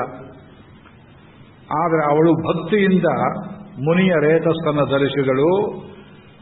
ಅದನ್ನು ನೋಡಿ ಹೆದರಲಿಲ್ಲವಾದ್ದರಿಂದ ಒಬ್ಬ ಶೂದ್ರ ಸ್ತ್ರೀಗೆ ಹುಟ್ಟಿದ ಮಗ ಲೋಕೋತ್ತರ ಪುರುಷನಾಗಿ ಮಹಾಧರ್ಮಾತ್ಮನಾಗಿ ಎಂಥ ಆಪತ್ಕಾಲದಲ್ಲಿಯೂ ಬುದ್ಧಿ ಕೆಡದಂತಹ ಒಬ್ಬ ಸತ್ಪುತ್ರನಾಗಿ ಹುಟ್ಟಿದ. ಅವನೇ ಮಹಾಮತಿಯಾದ ವಿದುರ. ಮಹಾಭಾರತ ಆದಿಯಲ್ಲಿಯೇ ನಿಮಗೆ ಜಾತಿ ಪ್ರಶ್ನೆ ಬರ್ತದೆ. ಧರ್ಮವ್ಯಾಧನೋಪಾಖ್ಯಾನ ಶಾಂತಿ ಪರ್ವದವರೆಗೆ ಈ ಧರ್ಮ ವರ್ಣ ಕರ್ಮ ಇವುಗಳ ಗೋಜಲನ್ನು ಬಿಡಿಸ್ತಾರೆ ವೇದವ್ಯಾಸರು. ಕೈ ಮುಗಿದು ಕೇಳ್ತೇನೆ, ಅವಕಾಶ ಸಿಕ್ಕರೆ ಸಮಸ್ತ ಭಾರತವನ್ನು ಒಂದೊಂದು ಶ್ಲೋಕವನ್ನು ಓದಿ ಕೇಳಬೇಕು ತಾವು. ನಾನೆಲ್ಲೋ ಅಲ್ಲೊಂದು ಹೇಳ್ತೇನೆ, ನಿಮಗೆ ಆಸೆ ಬರಬೇಕು, ಮನೆಯಲ್ಲಿ ತಗೊಂಡು ಓದಬೇಕು, ಪುಸ್ತಕ ಇರಬೇಕು ಎಂಬುದಾಗಿ ಆ ಮೂಲ ಗ್ರಂಥವನ್ನ. ವಿದುರ ಹುಟ್ಟಿದ ಮೂರನೇದಾಗಿ. ವಿದುರ ಅಂದ್ರೆ ಯಾರು, ಅದಕ್ಕೊಂದು ಕಥೆ ಹೇಳ್ತಾರೆ. ಇದೆಲ್ಲ ಇಲ್ಲೇ ಬಂದುಬಿಟ್ಟಿದೆ ಕಥೆ, ಮತ್ತೆ ಹೇಳಿಸಬೇಡಿ. ಪೂರ್ವದಲ್ಲಿ, ಮತ್ತೆ ಯಾವ ಪೂರ್ವದಲ್ಲಿ ಅಂತ ಕೇಳಬೇಡಿ, ಸುಮ್ಮನೆ ಹೀಗೆ ಹೇಳ್ತಾ ಹೋಗೋದು. ಮಾಂಡವ್ಯ ಅಂತ ಒಬ್ಬ ಮಹರ್ಷಿ ಇದ್ದ. ಈ ಮಾಂಡವ್ಯ ಮಹರ್ಷಿಯಿಂದ ಅವನು ವಾಸ ಮಾಡ್ತಿದ್ದ ಜಾಗ ಅಂತ ಮಂಡ್ಯ ಅಂತ ಹೆಸರು ಬಂತು ಅಂತ ಮಂಡ್ಯ ಮೈಂಗಾರು ಹೇಳ್ಕೊಳ್ತಾರೆ. ಇರಬಹುದು, ಗೊತ್ತಿಲ್ಲ ನಮಗೆ. ಅವನು ಮಂಡ್ಯದವನೋ ಇಂಡಿಯಾದವನೋ ನಮಗೆ ಗೊತ್ತಿಲ್ಲ. ಮಾಂಡವ್ಯ ಮಹರ್ಷಿ ವಾಸ ಮಾಡಿದ ಕ್ಷೇತ್ರ ಅಂತ ಹೇಳ್ತಾರೆ. ಇದು ನಮಗೇನು ಆಕ್ಷೇಪ ಇರಬಹುದು. ಕರ್ನಾಟಕಕ್ಕೆ ಗೌತಮರ ಸಂಬಂಧ ಉಂಟು, ಅಗಸ್ತ್ಯರ ಸಂಬಂಧ ಉಂಟು, ವಸಿಷ್ಠರ ಸಂಬಂಧ ಉಂಟು. ಅಲ್ಲ, ಡೇವಿಡ್ ಫಾಲೆ ಎಂಬುವ ಒಬ್ಬ ಪಶ್ಚಿಮದ ವೈದಿಕ ವಿದ್ವಾಂಸ ವಾಮದೇವ ಶಾಸ್ತ್ರಿ ಅಂತ ಹೆಸರಿಟ್ಕೊಂಡವನು ಪುಸ್ತಕ ಬರೆದಿದ್ದಾನೆ. All the Saptarishis were originally from South India. Prove ಮಾಡಿ ತೋರಿಸಿದ್ದಾನೆ. ಸಪ್ತರ್ಷಿಗಳೆಲ್ಲ ದಕ್ಷಿಣ ಭಾರತದವರೇ. ಹಾಗೆ ಹೇಳ್ತೀಯಪ್ಪ, ಮತ್ಸ್ಯಾವತಾರ ನೋಡಿ ಅಂತಾನವನು. ಮತ್ಸ್ಯಾವತಾರ ನಡೆದ ಕಾಲ ಯಾವುದು? ಜಗತ್ತಿನ ಪರ್ವತಗಳ ಮೇಲೆಲ್ಲ ಇದ್ದಂತಹ ಮಂಜು ಕರಗಿ ನೀರಾದ್ದು, ಆ ಐಸ್ ಕ್ಯಾಪ್ಸ್ ಏನು ಮೆಲ್ಟ್ ಆಯಿತು, ಅದೇ ಮತ್ಸ್ಯಾವತಾರದ ಸಮಕಾಲ. ಆಗ ದಕ್ಷಿಣ ಭಾರತ ಒಂದೇ ಪ್ರಸ್ಥಭೂಮಿ, ಪ್ಲೇಟೋ ಎತ್ತರದಲ್ಲಿದ್ದದ್ದು. ಈಗ ನೀವು ಪಂಜಾಬ್ ಸಿಂಧ್ ಏನು ಹೇಳ್ತೀರಿ, ಗಂಗಾ ನದಿ ಬೆಲ್ಟ್ ಅಂತ ಏನು ಹೇಳ್ತೀರಿ, ಇಲ್ಲೆಲ್ಲ ಬರೀ ಸಮುದ್ರ ಇತ್ತು. ಆಗ ಒಂದು 120 ಮೀಟರ್ಗಳಷ್ಟು ಎತ್ತರ ಸಮುದ್ರ ಉಕ್ಕಿ ಬೀಳಿತು. ಜಗತ್ತಿನ ಮಂಜುಗಡ್ಡೆಗಳೆಲ್ಲ ಕರಗಿ ನೀರು ಬಂದದ್ರಿಂದ ಈ ಮಹಾಬಲಿಪುರದಿಂದ ಹಿಡ್ಕೊಂಡು, ಯಾಕೆ ಮಹಾಬಲಿಪುರ ಆ ರೌಂಡ್ ಅಬೌಟ್ ಪಾಲಾರ್ ನದಿ, ಅಲ್ಲಿಯೇ ಮತ್ಸ್ಯಾವತಾರವಾದ ಜಾಗ, ಅಲ್ಲಿಯೇ ಮನು ಇದ್ದು, ವೈವಸ್ವತ ಮನು ಇದ್ದ ಜಾಗ. ಸಪ್ತರ್ಷಿಗಳನ್ನು ದೋಣಿಯಲ್ಲಿ ಹಾಕೊಂಡು ಬಾ ಅಂತ ಹೇಳ್ತಾರೆ. ಕಥೆ ಕೇಳಿದ್ದೀರಿ ನೀವು ಮತ್ಸ್ಯಾವತಾರದಲ್ಲಿ. ಇಲ್ಲಿಂದ 7ನೇ ದಿವಸಕ್ಕೆ ಜಗತ್ತು ಕೊಚ್ಚಿ ಹೋಗ್ತದೆ. ಹೇ ಮನು, ನಾನು ದೋಣಿ ತಗೊಂಡು ಬರ್ತೇನೆ, ಸಪ್ತರ್ಷಿಗಳು ಬರ್ತಾರೆ, ನಿನ್ನಲ್ಲಿ ಕೂಡ್ತಾರೆ, ನೀ ಇದನ್ನು ಕರ್ಕೊಂಡು ಹೋಗಿ ಸುರಕ್ಷಿತವಾದ ಜಾಗಕ್ಕೆ ಹಾಕು ಅಂತೇನು ಹೇಳಿದ್ರು. ಅದು ದಕ್ಷಿಣ ಭಾರತ, ಇವತ್ತೇನು ಮಹಾಬಲಿಪುರಂ ಈ ಕಡೆಯಿಂದ ಬಳಸಿಕೊಂಡು ಭೃಗು ಕಚ್ಚ, ಬ್ರೋಚ್, ಗುಜರಾತ್, ಅಲ್ಲಿ ಸಮುದ್ರ ಇತ್ತು, ಅಲ್ಲಿಂದ ಬಳಸಿಕೊಂಡು ಹೋಗಿ ಎಲ್ಲಿ ಹೋಯಿತು ಈ ದೋಣಿ ಅಂದ್ರೆ, ಇವತ್ತು ಕಾಶ್ಮೀರದ ಕಣಿವೆ ಏನು ಹೇಳ್ತೀರಿ, ಆ ಕಣಿವೆಯಲ್ಲಿ ಮನೋಲಿ ಅಂತ ಏನು ಹೇಳ್ತೀರಿ, ಅದು ಮನು ಆಲಯ, ಮನು ದೋಣಿ ನಿಲ್ಲಿಸಿದ ಜಾಗ. ಅದಕ್ಕೆ ಅದು ದೋಣಿ ಶೇಪ್ನಲ್ಲಿದೆ ಆ ವ್ಯಾಲಿ ಎಂಬುದಾಗಿ ಹೇಳ್ತಾರೆ. ಪ್ರೂವ್ ಮಾಡಿ ತೋರಿಸಿದ್ದಾರೆ ವಾಮದೇವ ಶಾಸ್ತ್ರಿಗಳು, ಡೇವಿಡ್ ಸಾಲಿ ಅವರು. ಸಮಸ್ತ ಋಷಿಗಳು ದಕ್ಷಿಣ ಭಾರತದವರು. ಪುಲಸ್ತ್ಯ ದಕ್ಷಿಣದವನು, ಪುಲಹ ದಕ್ಷಿಣದವನು, ಅಗಸ್ತ್ಯ ದಕ್ಷಿಣದವನು, ವಸಿಷ್ಠ ದಕ್ಷಿಣದವನು. ಆಮೇಲೆ ಉತ್ತರಕ್ಕೆ ಒಂದು ಆಪತ್ಕಾಲ ಬಂದಾಗ ದಕ್ಷಿಣದಿಂದ ಎಕ್ಸ್ಪೋರ್ಟ್ ಮಾಡಿದೆ ಉತ್ತರಕ್ಕೆ. ಉತ್ತರಕ್ಕೆ ಆಪತ್ತಿದ್ದಾಗ ದಕ್ಷಿಣದಿಂದ ಬ್ರಾಹ್ಮಣರು ಮಹರ್ಷಿಗಳು ಅಲ್ಲಿ ಹೋದರು. ದಕ್ಷಿಣಕ್ಕೆ ಆಪತ್ತಿದ್ದಾಗ ಅಗಸ್ತ್ಯರೆಲ್ಲ ತಿರುಗಿ ಈಗ ಬಂದರು. ಮತತ್ರಯದಾಚಾರ್ಯರೆಲ್ಲ ಸೌತ್ ಇಂಡಿಯನ್ಸೇ, ಒಬ್ಬರು ನಾರ್ತಲ್ಲಿ ಬರಲಿಲ್ಲ. ಅದಕ್ಕೆ ಹೇಳ್ತೇವೆ ಉತ್ತರ ದಕ್ಷಿಣ ನಮಗೂ ಭೇದವಿಲ್ಲ, ಮಹರ್ಷಿಗಳೆಲ್ಲಿದ್ದರೂ ಒಂದೇ ಕೆಲಸ ಮಾಡೋರೆ. ಆದ್ರಿಂದ ಈ ಮಾಂಡವ್ಯ ಅಂತ ಅವನು ನಮ್ಮ ಕರ್ನಾಟಕದಲ್ಲಿದ್ದರೆ ನಮಗೇನು ಗಂಟು ಹೋಗಲಿಲ್ಲ, ಇರಲಿ. ಆ ಮಾಂಡವ್ಯನ ಆಶ್ರಮಕ್ಕೆ ಒಂದು ಸಲ ಕಳ್ಳರು ಬಂದರು. ಕಳ್ಳರು ಬರೋದೇ ಆಶ್ರಮಕ್ಕೆ ಅಥವಾ ದೇವಸ್ಥಾನಕ್ಕೆ. ಎಲ್ಲಿ ದುಡ್ಡು ಕೂಡ ಹಾಕಿರ್ತಾರೆ, ಎಲ್ಲಿ ಜನ ಹೆಚ್ಚು ಸಂಖ್ಯೆಯಲ್ಲಿ ಬರ್ತಾರೆ. ಭಯೋತ್ಪಾದಕರು, ಟೆರರಿಸ್ಟ್ ಬಂದರು ಇಂಥ ಜಾಗಕ್ಕೆ ಬರ್ತಾರೆ, ಶಾಂತ ಕೂತಿರೋ ಜನಗಳನ್ನ ಡಿಸ್ಟರ್ಬ್ ಮಾಡಬೇಕು ಅಂತ. ಏನೋ ಒಂದು ಗಂಟು ಕದ್ದುಕೊಂಡು ಬಂದಿದ್ದಾರೆ. ಅವರ ಹಿಂದೆ ಸರ್ಕಾರದ ಅಧಿಕಾರಿಗಳು, ಆಗಿನ ಕಾಲದ ಪೊಲೀಸರು, ರಾಜಭಟರು ಅಟ್ಟಿಸಿಕೊಂಡು ಬಂದರು. ಇದು ಮಾಂಡವ್ಯರಿಗೆ ಗೊತ್ತಿಲ್ಲ. ಒಂದು ಕಡೆ ಜಪ ಮಾಡ್ತಾ ಕೂತಿದ್ರು, ಧ್ಯಾನಾಸಕ್ತರಾಗಿದ್ದರು. ದೊರೆಯ ಸೇನೆ ಬಂತು, ಕಳ್ಳರಲ್ಲಿ ಆಸ್ತಿ ಬಿಟ್ಟು ಹೊರಟೋಗಿದ್ರು. ಇವರನ್ನು ಬಂಧಿಸಿದರು. ಈ ಹಣ ಹೇಗೆ ಬಂತು ನಿನಗೆ? ನನಗೆ ಗೊತ್ತಿಲ್ಲ, ಜಪ ಮಾಡ್ತಾ ಕೂತಿದ್ದೆ. ಸುಳ್ಳು ಹೇಳ್ತೀಯ ಬ್ರಾಹ್ಮಣ ವೇಷ ಹಾಕೊಂಡು ಎಂಬುದಾಗಿ ದೊರೆಯ ಆಸ್ಥಾನಕ್ಕೆ ಎಳ್ಕೊಂಡು ಹೋದರು. ರಾಜ ಹಿಂದೆ ಮುಂದೆ ವಿಚಾರಣೆ ಮಾಡಲಿಲ್ಲ. ಇವತ್ತಿನ ಸರ್ಕಾರದ ರೀತಿಯಲ್ಲಿ ಅವರಿಗೆ ಶಿಕ್ಷೆಯನ್ನು ವಿಧಿಸಿಬಿಟ್ರು. ಏನು ಶಿಕ್ಷೆ? ಶೂಲಾರೋಪಣ, ಶೂಲಕ್ಕೆ ಹಾಕೋದು. ಶೂಲಕ್ಕೆ ಹಾಕೋದಂದ್ರೆ ಏನು? ಒಂದು ಚಿತ್ರ ಕೊಡ್ತೀನಿ, ಹೆದರ್ಕೋಬೇಡಿ, ರಾತ್ರಿ ಭಯಪಡಬೇಡಿ.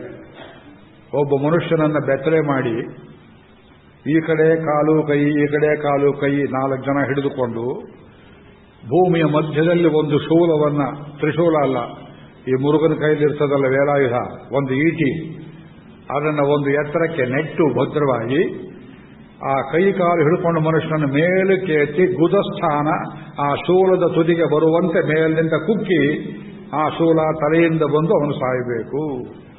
ಇದು ಶೂಲಕ್ಕೆ ಹಾಕುವ ಕೆಲಸ. ಅತ್ಯಂತ ಘೋರವಾದಂತಹ ಒಂದು ಶಿಕ್ಷೆ. ಮಾಂಡವ್ಯನಿಗೆ ಆ ಶೂಲಕ್ಕೆ ಹಾಕಿಬಿಟ್ರು. ಆದ್ರೆ ಮಹರ್ಷಿ ಅವನಿಗೆ ಅನಸ್ಥೀಸಿಯ ತಪಶಕ್ತಿ ಎಷ್ಟಿತ್ತು ಅಂದ್ರೆ ಶೂಲಕ್ಕೆ ಹಾಕಿದರೂ ಸಾಯಲಿಲ್ಲ. ಶೂಲವೇ ಚೂರಾಯಿತು. ಒಂದು ಚೂರು ಗುದಸ್ಥಾನದಲ್ಲಿ ಸಿಕ್ಕಾಕೊಂಡ್ಬಿಡ್ತು. ಕಚ್ಚ ಪಂಚ ಹಾಕೊಂಡ್ರು ಮುಂದೆ ಅವನು ಅದು ಎದ್ದು ಕಾಣಿಸ್ತಿತ್ತು ಹೊರಗಡೆ. ಇದರಿಂದ ಅವನಿಗೆ ಆಣಿ ಮಾಂಡವ್ಯ ಅಂತ ಹೆಸರಾಯಿತು.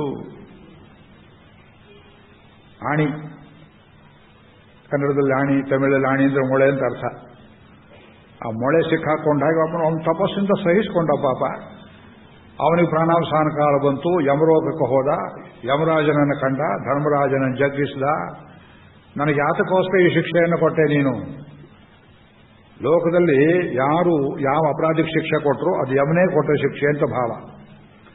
ನನಗೆ ಈ ಶಿಕ್ಷೆ ಯಾತಕ್ಕೆ ಕೊಟ್ರಿ? ಅದಕ್ಕೆ ಯಮದೇವ ಹೇಳಿದ, ಅಯ್ಯೋ ನೀವು ಬ್ರಾಹ್ಮಣರು ಇಲ್ಲಿ ತನಕ ಬಂದಿದ್ದೀರಿ, ಶಿಕ್ಷೆ ಎಲ್ಲ ಆಯಿತು, ಅಲ್ಲೇ ಆಗಿದೆ ನಿಮಗೆ, ಹೋಗಿಬಿಡಿ. ಹೋಗೋದಲ್ಲ, ನೀನು ಪ್ರಶ್ನೆ ಕೇಳೋಕೆ ಬಂದಿದ್ದೇನೆ, ನಾನೇನು ತಪ್ಪು ಮಾಡಿದ್ದೆ?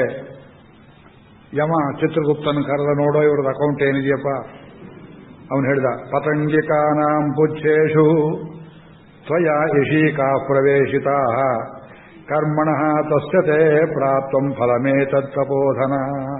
ಪತಂಗಿಕಾನಾಂ, ಪತಂಗ ಅಂದ್ರೆ ಚಿಟ್ಟೆ ಆಗ್ಬೋದು, ಹುಳ ಆಗ್ಬೋದು, ಸಣ್ಣ ಪಕ್ಷಿ ಆಗ್ಬೋದು. 12 ವರ್ಷದ ಒಳಗಿದ್ದ ಈ ಮಾಂಡವ್ಯ ಮಗು ಯಾವುದೋ ಒಂದು ಚಿಟ್ಟೆ ದುಂಬಿ ಸಿಕ್ಕಿದ್ರೆ, ಇಶೀಕ ಅಂದ್ರೆ ಹುಲ್ಲು ಕಡ್ಡಿ, ಈ ಮಕ್ಕಳ ಚೇಷ್ಟೆ, ಅದನ್ನು ತಗೊಂಡು ಆ ಪ್ರಾಣಿಯ, ಆ ಚಿಟ್ಟೆಯ ಗುದಸ್ಥಾನಕ್ಕೆ ಚುಚ್ಚಿ ಅದನ್ನು ಹಿಂಸೆ ಮಾಡಿ ಕೊಲ್ತಿದ್ದ. ಅದನ್ನು ಚಿತ್ರಗುಪ್ತರು ಬರೆದಿಟ್ಟಿತ್ತು. ಭದ್ರಗಿರಿ ಅಚ್ಯುತದಾಸರು ಹೇಳ್ತಾರೆ, ಚಿತ್ರಗುಪ್ತ ಬೇರೆ, ಗುಪ್ತ ಚಿತ್ರ ಬೇರೆ ಅಂತ. ಎರಡೂ ಒಂದೇ. ಮನುಷ್ಯರ ಮನಸ್ಸಲ್ಲಿ ನಡೆಯುವ ಪುಣ್ಯಗಳನ್ನು ಬರೆದಿಟ್ಟು ಬಿಡ್ತಾನೆ, ಚಿತ್ರಗುಪ್ತ ಬರೆಯೋದಿಲ್ಲ. ಉಳಿದವರಿಗೆ ಬರವಣಿಗೆ ಗೊತ್ತಿತ್ತೋ ಇಲ್ವೋ, ಯಮಲೋಕದಲ್ಲಿ ಎಲ್ಲ ಅಕ್ಷರಸ್ಥರೇ, ಅನಕ್ಷರಸ್ಥರಿಗೆ ಎಂಪ್ಲಾಯ್ಮೆಂಟ್ ಇಲ್ಲ, ಅಲ್ಲೆಲ್ಲ ಬರೆದಿಡಬೇಕಲ್ಲ ಅಕೌಂಟನ್ನ. ಪತಂಗಿಕಾನಾಂ ಪುಚ್ಛೇಷು ತ್ವಯಾ ಇಶೀಕಾ ಪ್ರವೇಶಿತಾ. ನೀ ಬಾಲಕ್ಕೆ ಕಡ್ಡಿ ಇಡ್ತಿದ್ದೆ ಪಕ್ಷಿಗಳಿಗೆ. ಕರ್ಮಣ ತಸ್ತತೆ ಪ್ರಾಪ್ತಂ ಫಲಮೇ ತತ್ತಪೋಧನ. ಅದಕ್ಕಾಗಿ ನಿನಗೆ ಶೂಲಕಾರೋಪಣೆ ಮಾಡಿದರು. ಯಮ ಪುಸ್ತಕ ಮುಚ್ಚಿ ಹೋಗು ಅಂತ ಸ್ವಲ್ಪ ನಿಂತ್ಕೊಂಡ, ಅಣಿಮಾಂಡವ್ಯ ಬಿಡಲಿಲ್ಲ, ಅಪೀಲ್ ಹಾಕಿದ. ಏನ್ ಹೇಳಿದ? ಅಲ್ಪೇ ಅಪರಾಧೇಪಿ ಮಹಾನ್ ಮಮ ದಂಡಸ್ತ್ವಯಾ ಕೃತಃ. ನನಗೆ ಎಷ್ಟು ವಯಸ್ಸು ಅಂತ ಕೇಳಿದ. ಚಿತ್ರಗುಪ್ತ ಹೇಳುವ ಎಷ್ಟು ವಯಸ್ಸಾಗಿತ್ತು ಅವರಿಗೆ? 12 ಇನ್ನೂ ತುಂಬಿರಲಿಲ್ಲ ಸ್ವಾಮಿ ಅಂದ್ರು. ನಿನ್ನ ಅಕೌಂಟ್ ತೆಗೆಯಿಂದ್ರು. 12 ವರ್ಷದ ಒಳಗೆ ಒಬ್ಬ ಹುಡುಗ ತಪ್ಪು ಮಾಡಿದ್ರೆ ಇಷ್ಟು ದೊಡ್ಡ ಶಿಕ್ಷೆಯನ್ನು ವಿಧಿಸಬಹುದು ನಿಮ್ಮ ಧರ್ಮಶಾಸ್ತ್ರ ಕೋಡ್ ಹೇಳ್ತದೆಯೇ ಯಮಲೋಕದಲ್ಲಿ? ಇದು ಜುವೆನೈಲ್ ಡೆಲಿಂಕ್ವೆನ್ಸಿ ಅಂತ ಹೇಳ್ತಾರೆ. ಒಬ್ಬ ಹುಡುಗ ತಿಳಿಯದೆಯೇ ಏನೋ ಒಂದು ಕಲ್ಲು ಹೊಡೆದ ಯಾರಿಗೋ, ಅಕಸ್ಮಾತ್ ಅವನು ಸತ್ತ, ಅದನ್ನು ಮರ್ಡರ್ ಅನ್ನೋ ಆಗಿಲ್ಲ. ಆ ವಯಸ್ಸಿಗೆ ತಿಳಿಯದೆ ಮಾಡಿದ ಅಪರಾಧಕ್ಕೆ ಶಿಕ್ಷೆ ಕೊಡಬೇಕು, ರಿಮ್ಯಾಂಡ್ ಹೋಮ್ನಲ್ಲಿ ಇಡಬೇಕು. 1 ತಿಂಗಳು 2 ತಿಂಗಳು 2 ವರ್ಷ 1 ವರ್ಷ ಇದ್ದು ಅವನು ಚಿಕಿತ್ಸೆ ಮಾಡಿ ಕಳಿಸಬೇಕು. ಇದು ಚಿಕ್ಕ ವಯಸ್ಸಿನ ಅಪರಾಧ. ನೀನು ಮಾಡಿರೋ ಶಿಕ್ಷೆ ಇತ್ತು ಗರೀಯಾನ್ ಬ್ರಾಹ್ಮಣವಧ. ಬಹಳ ದೊಡ್ಡ ಶಿಕ್ಷೆ ಕೊಟ್ಬಿಟ್ಟಿದ್ದೀಯೇ. ಸರ್ವಭೂತವಧಾದಪಿ. ಬೇರೆ ಪ್ರಾಣಿಗಳನ್ನು ಕೊಲ್ಲೋದಕ್ಕಿಂತ ಬ್ರಾಹ್ಮಣವಧೆ ತುಂಬಾ ಘೋರ. ಯಾಕೆ? ಬ್ರಾಹ್ಮಣರು ಸತ್ರ ಲೋಕದಲ್ಲಿ ಬುದ್ಧಿ ಹೇಳೋದಿರೋದಿಲ್ಲ. ಹಳ್ಳಿಗಾಡಲ್ಲಿ ಬ್ರಾಹ್ಮಣರನ್ನು ಕರೆದು ಜಮೀನು ಕೊಟ್ಟು, ಸ್ವಾಮಿ ನಮ್ಮೂರಲ್ಲಿ ಧರ್ಮ ಹೇಳ್ಕೊಂಡಿದ್ದೀವಿ, ಜ್ಯೋತಿಷ್ಯ ಹೇಳ್ಕೊಂಡಿದ್ದೀವಿ, ಧರ್ಮಶಾಸ್ತ್ರ ಹೇಳಿ ಪ್ರತಿಯೊಂದು ಹಳ್ಳಿ ಸೆಲ್ಫ್ ಸಫಿಷಿಯೆಂಟ್ ಆಗಲಿ ಅಂತ ಕರೀತಿದ್ರು ಒಂದು ಕಾಲದಲ್ಲಿ. ಅಂದಮೇಲೆ ಕ್ರಿಶ್ಚಿಯನ್ರ ಕಾಟ, ಮುಸ್ಲಿಮರ ಕಾಟ ಇರಲಿಲ್ಲ. ಆವಾಗ ಅವರಿಗೆಲ್ಲ ಭೂಮಿ ಕಾಣಿ ಹೋಯಿತು. ಬುದ್ಧಿ ಹೇಳೋರ ಕಾಟವಿಲ್ಲದೆ, ಅವ್ರು ಹೇಳೋರು ಕೇಳೋರು ಇಲ್ಲದೆ ಎಲ್ಲ ಪಟ್ಟಣಕ್ಕೆ ಬಂದು ಸೇರಿದ ಮೇಲೆ ಹಳ್ಳಿಗಳೆಲ್ಲ ಕ್ರಿಶ್ಚಿಯನ್ ಆಗ್ತಾ ಇದೆ, ಹಳ್ಳಿಗಳೆಲ್ಲ ಮುಸ್ಲಿಂ ಆಗ್ತಾ ಇದೆ. ಬುದ್ಧಿ ಹೇಳೋದು ಬ್ರಾಹ್ಮಣನ ಕೆಲಸ. ಅವನು ಸ್ವಲ್ಪ ಕಡಿಮೆ ಶಿಕ್ಷೆ ಕೊಡು ಅಂತ ಹೇಳ್ತಾರೆ ಶಾಸ್ತ್ರದಲ್ಲಿ. ದೇಶತ್ಯಾಗ ಮಾಡು, ಹೊರಗಡೆ ಒದ್ದು ಕಳಿಸು. ರಾಜದ್ರೋಹ ಮಾಡಿದ್ರೆ ಹಣೆಯ ಮೇಲೆ ಅವನಿಗೆ ಚಿಹ್ನೆಯನ್ನು ಬಡಿದು ಕಳಿಸು. ಅರ್ಥಶಾಸ್ತ್ರ ಕೌಟಿಲ್ಯ ಹೇಳ್ತಾರೆ. ಅಲ್ಪ ಅಪರಾಧಕ್ಕೆ ಎಷ್ಟು ದೊಡ್ಡ ಶಿಕ್ಷೆ ಕೊಟ್ಟಿದ್ದೀಯ. ಬಾಲೋ ಹಿ 12 ವರ್ಷಾತ್ ಜನ್ಮತೋ ಯಃ ಕರಿಷ್ಯತಿ. 12 ವರ್ಷಕ್ಕೆ ಮುಂಚೆ ಹುಡುಗ ತಪ್ಪು ಮಾಡಿದ್ರೆ ನ ಭವಿಷ್ಯತಿ ಅಧರ್ಮೋತ್ರ. ಅದನ್ನು ಅಧರ್ಮ ಅಂತ ಹೇಳಬಾರದು. ನ ಪ್ರಜ್ಞಾಸ್ಯಂತಿ ವೈದಿಶಃ. ಅವನಿಗೆ ದಿಕ್ಕೇ ಗೊತ್ತಿಲ್ಲ. ನ್ಯೂಟನ್ ಅಂತ ಒಬ್ಬ ವಿಜ್ಞಾನಿ ಇದ್ದ. ಅವನು ನೋಟ್ಸ್ ಮಾಡಿಟ್ಟಿದ್ದ ಎಷ್ಟೋ ವಿಷಯಗಳನ್ನ. ಎಲೆಕ್ಟ್ರಿಕ್ ದೀಪ ಎಲ್ಲ ಕ್ಯಾಂಡ್ ಇಟ್ಕೊಂಡು ಬರೀತಿದ್ದ. ಎಲ್ಲೋ ಹೊರಗಡೆ ಹೋಗಿ ಬರುವಷ್ಟರಲ್ಲಿ ಅವನೊಂದು ಬೆಳೆಸಿದ ನಾಯಿ ಇತ್ತು. ಆ ನಾಯಿಗೆ ಅಂತ ಹೆಸರಿಟ್ಟಿದ್ದ, ಡೈಮಂಡ್ ಅಂತ ಹೆಸರಿಟ್ಟಿದ್ದ. ಆ ಡೈಮಂಡ್ ಏನ್ ಮಾಡ್ತೀವಿ, ಎಲ್ಲಿಂದೋ ಜಂಪ್ ಮಾಡಿ ಇಲಿ ಹಿಡಿಬೇಕು ಅಂತ ಇವನ್ ಟೇಬಲ್ ಮೇಲೆ ಹೋಗಿ ಕುಣಿದಾಡಿದ್ರಿಂದ ಕ್ಯಾಂಡಲ್ ಬಿದ್ದು ಇವನ್ ಬರ್ತಿದ್ದ ಥಿಯರಮ್ಗಳೆಲ್ಲ ಸುಟ್ಟು ಹೋದವು. ಆ ಬೆಕ್ಕನ್ನ ಕೊಂದನೆ, ನೇಣು ಹಾಕಿದನೆ. ಎಲ್ಲ ಡೈಮಂಡ್ ನಿನಗೆ ಗೊತ್ತಿಲ್ಲದೆ ಹೋಯ್ತಲ್ಲ, ಎಂಥ ರಿಸರ್ಚ್ ಹಾಳು ಮಾಡಿಬಿಟ್ಟಲ್ಲ ಅಂತ ತಲೆ ಚಚ್ಕೊಂಡೇ ಹೊರತು ಬೆಕ್ಕಿಗೆ ಬುದ್ಧಿ ಇದ್ರೆ ನ್ಯೂಟನ್ ಅದಕ್ಕೆ ಬೇಕಾಗಿತ್ತು. ಯೋಚನೆ ಮಾಡಿ. ಪಶುಗಳಿಗೆ ಬುದ್ಧಿ. ನಿಮ್ಮ ನಾಯಿ ನಿಮ್ಮನ್ನು ಕಡಿಯುತ್ತೆ. ನಮ್ಮ ಸ್ನೇಹಿತರೊಬ್ಬರಿಗೆ ಅವ್ರ ಮಗಳು ಬೆಳೆಸಿದ್ದು ನಾಯಿ ಕಚ್ಚಿಬಿಡ್ತು. ಯಾತಕ್ಕೆ ಕಚ್ಚಿತು ಅಂತ ನಾ ಕೇಳಿದೆ. ಏನ್ ಸರ್ ನಾಯಿ ಯಾತಕ್ಕೆ ಕಚ್ಚಿತು ಅಂತ ಕೇಳಿದ್ರಲ್ಲ, ನಾ ಇರೋದೇ ಕಚ್ಚೋದಕ್ಕಲ್ವ ಎಂದ್ರು. ನಾ ಹೇಳಿದೆ ನೀವು ಬೆಳೆಸಿದ ನಾಯಿ ಯಾತಕ್ಕೆ ಕಚ್ಚಿತು? ಅವ್ರು ಹೇಳಿದ್ರು, ಅವತ್ತು ನಾನು ಅದಕ್ಕೆ ಮುದ್ದು ಮಾಡಿದ್ದು ಸಾಕಾಗಲಿಲ್ಲ, ಆ ಕೋಪದಿಂದ ಕಚ್ಚಿತು. ನಾಯಿಗೆ ಪ್ರೇಮ ಬೇಕಾಗ್ತದೆ, ನಾಯಿಗೂ ಪ್ರೇಮ ಬೇಕು. ನೀವು ಮುದ್ದು ಮಾಡಿ ಸಾಕಾಗಲಿಲ್ಲ, ಪೆಟ್ಟು ಮಾಡಿದ್ದು ಅಂದ್ರೆ ಅದು ನಿಮಗೆ ಪೆಟ್ಟು ಮಾಡ್ತದೆ. ಆವಾಗ ಅದು ಕಚ್ಚಿ ಬಿಡುತ್ತೆ. ಅದು ಕಚ್ಚಿತಲ್ಲ, ಏನ್ ಮಾಡಿದ್ರಿ ಅನ್ನ. ಏನ್ ಮಾಡೋದು, ಮಗಳಿಗೆ ತುಂಬಾ ಪ್ರೀತಿ ಪಾತ್ರವಾದದ್ದು, ಬೋನಸ್ ಕೊಟ್ಟು ಕೂರಿಸಿದ್ದೀವಿ ಒಂದು ಕಡೆ ಎಂದ್ರು. ಅದನ್ನ ಹೊರಗಡೆ ತಗೊಂಡೋಗಿ ಬಿಟ್ಬಿಡಿ ಅಂದ್ರೆ, ಅಯ್ಯೋ ಮಗಳು ಪ್ರಾಣ ಬಿಟ್ಬಿಡ್ತಾಳೆ, ಹೊರಗೆ ಬಿಡೋ ಹಾಗಿಲ್ಲ ನಾಯಿಯನ್ನ. ನಾಯಿಗಿಂತ ಕಡೆಯೇ ಒಬ್ಬ ಬ್ರಾಹ್ಮಣ ತಿಳಿಯದೆ ಅವನೊಂದು ಪ್ರಾಣಿಗೆ ಚೇಷ್ಟೆ ಮಾಡೋದಕ್ಕೆ ಹೋದ. ಆಯಿತು, ಘೋರ ಅಪರ. ಬದುಕಿರೋ ತನಕ ಅದು ಪೃಷ್ಠದಲ್ಲಿ ಚುಚ್ಚಿಕೊಂಡು ಇಷ್ಟು ಹಿಂಸೆ ಪಟ್ಟಿದ್ದೇನೆ ನಾನು. ಯಮಧರ್ಮ, ನೀ ಶಾಸ್ತ್ರ ವಿರುದ್ಧವಾಗಿ ಶಿಕ್ಷೆ ಮಾಡಿದ್ದೀಯಾದ್ರಿಂದ ಅನೇಕ ವರ್ಷ ಭೂಲೋಕದಲ್ಲಿ ಶೂದ್ರನಾಗಿ ಹುಟ್ಟು ಎಂಬುದಾಗಿ ಶಾಪವನ್ನು ಕೊಟ್ಟದ್ರಿಂದ ಆ ಯಮನೇ ಇಲ್ಲಿ ವಿದುರನಾಗಿ ಹುಟ್ಟಿದ್ದಾನೆ ಅಂತ ಇಲ್ಲಿ ಕಥೆಯನ್ನು ಹೇಳ್ತಾರೆ ಮಹಾಭಾರತದಲ್ಲಿ. ಈ ಕಥೆ ಹೇಳಿದವರೇ ಇದು ವ್ಯಾಸರು, ನಾವು ಹೇಳಿದ್ದಲ್ಲ ಇದು, ಅದು ಅಣಿಮಾಂಡವ್ಯ. ಆದರೆ ಅವನ ಹತ್ರ ಅದೇ ಪ್ರಾಯಶ್ಚಿತ್ತ. ಅವನಿಗೆ ಶೂದ್ರ ಯೋನಿಯಲ್ಲಿ ಹುಟ್ಟಿದರೂ ವೇದವ್ಯಾಸ ಪುತ್ರನಾಗಿ, ಬ್ರಾಹ್ಮಣನಿಗೆ ಶೂದ್ರ ಸ್ತ್ರೀಯಲ್ಲಿ ಹುಟ್ಟಿದ ಮಕ್ಕಳಿಗೆ ಪಾರಶವರು ಅಂತ ಹೆಸರು. ಇವನಿಗೊಂದು ಮದುವೆ ಆಯಿತು ವಿದುರನಿಗೆ, ಪಾರಶವಿ ಅಂತ ಅವಳ ಹೆಂಡತಿ ಹೆಸರು ಅಂತಾರೆ. ಹೆಸರಲ್ಲ, ಜಾತಿ ಹೆಸರು.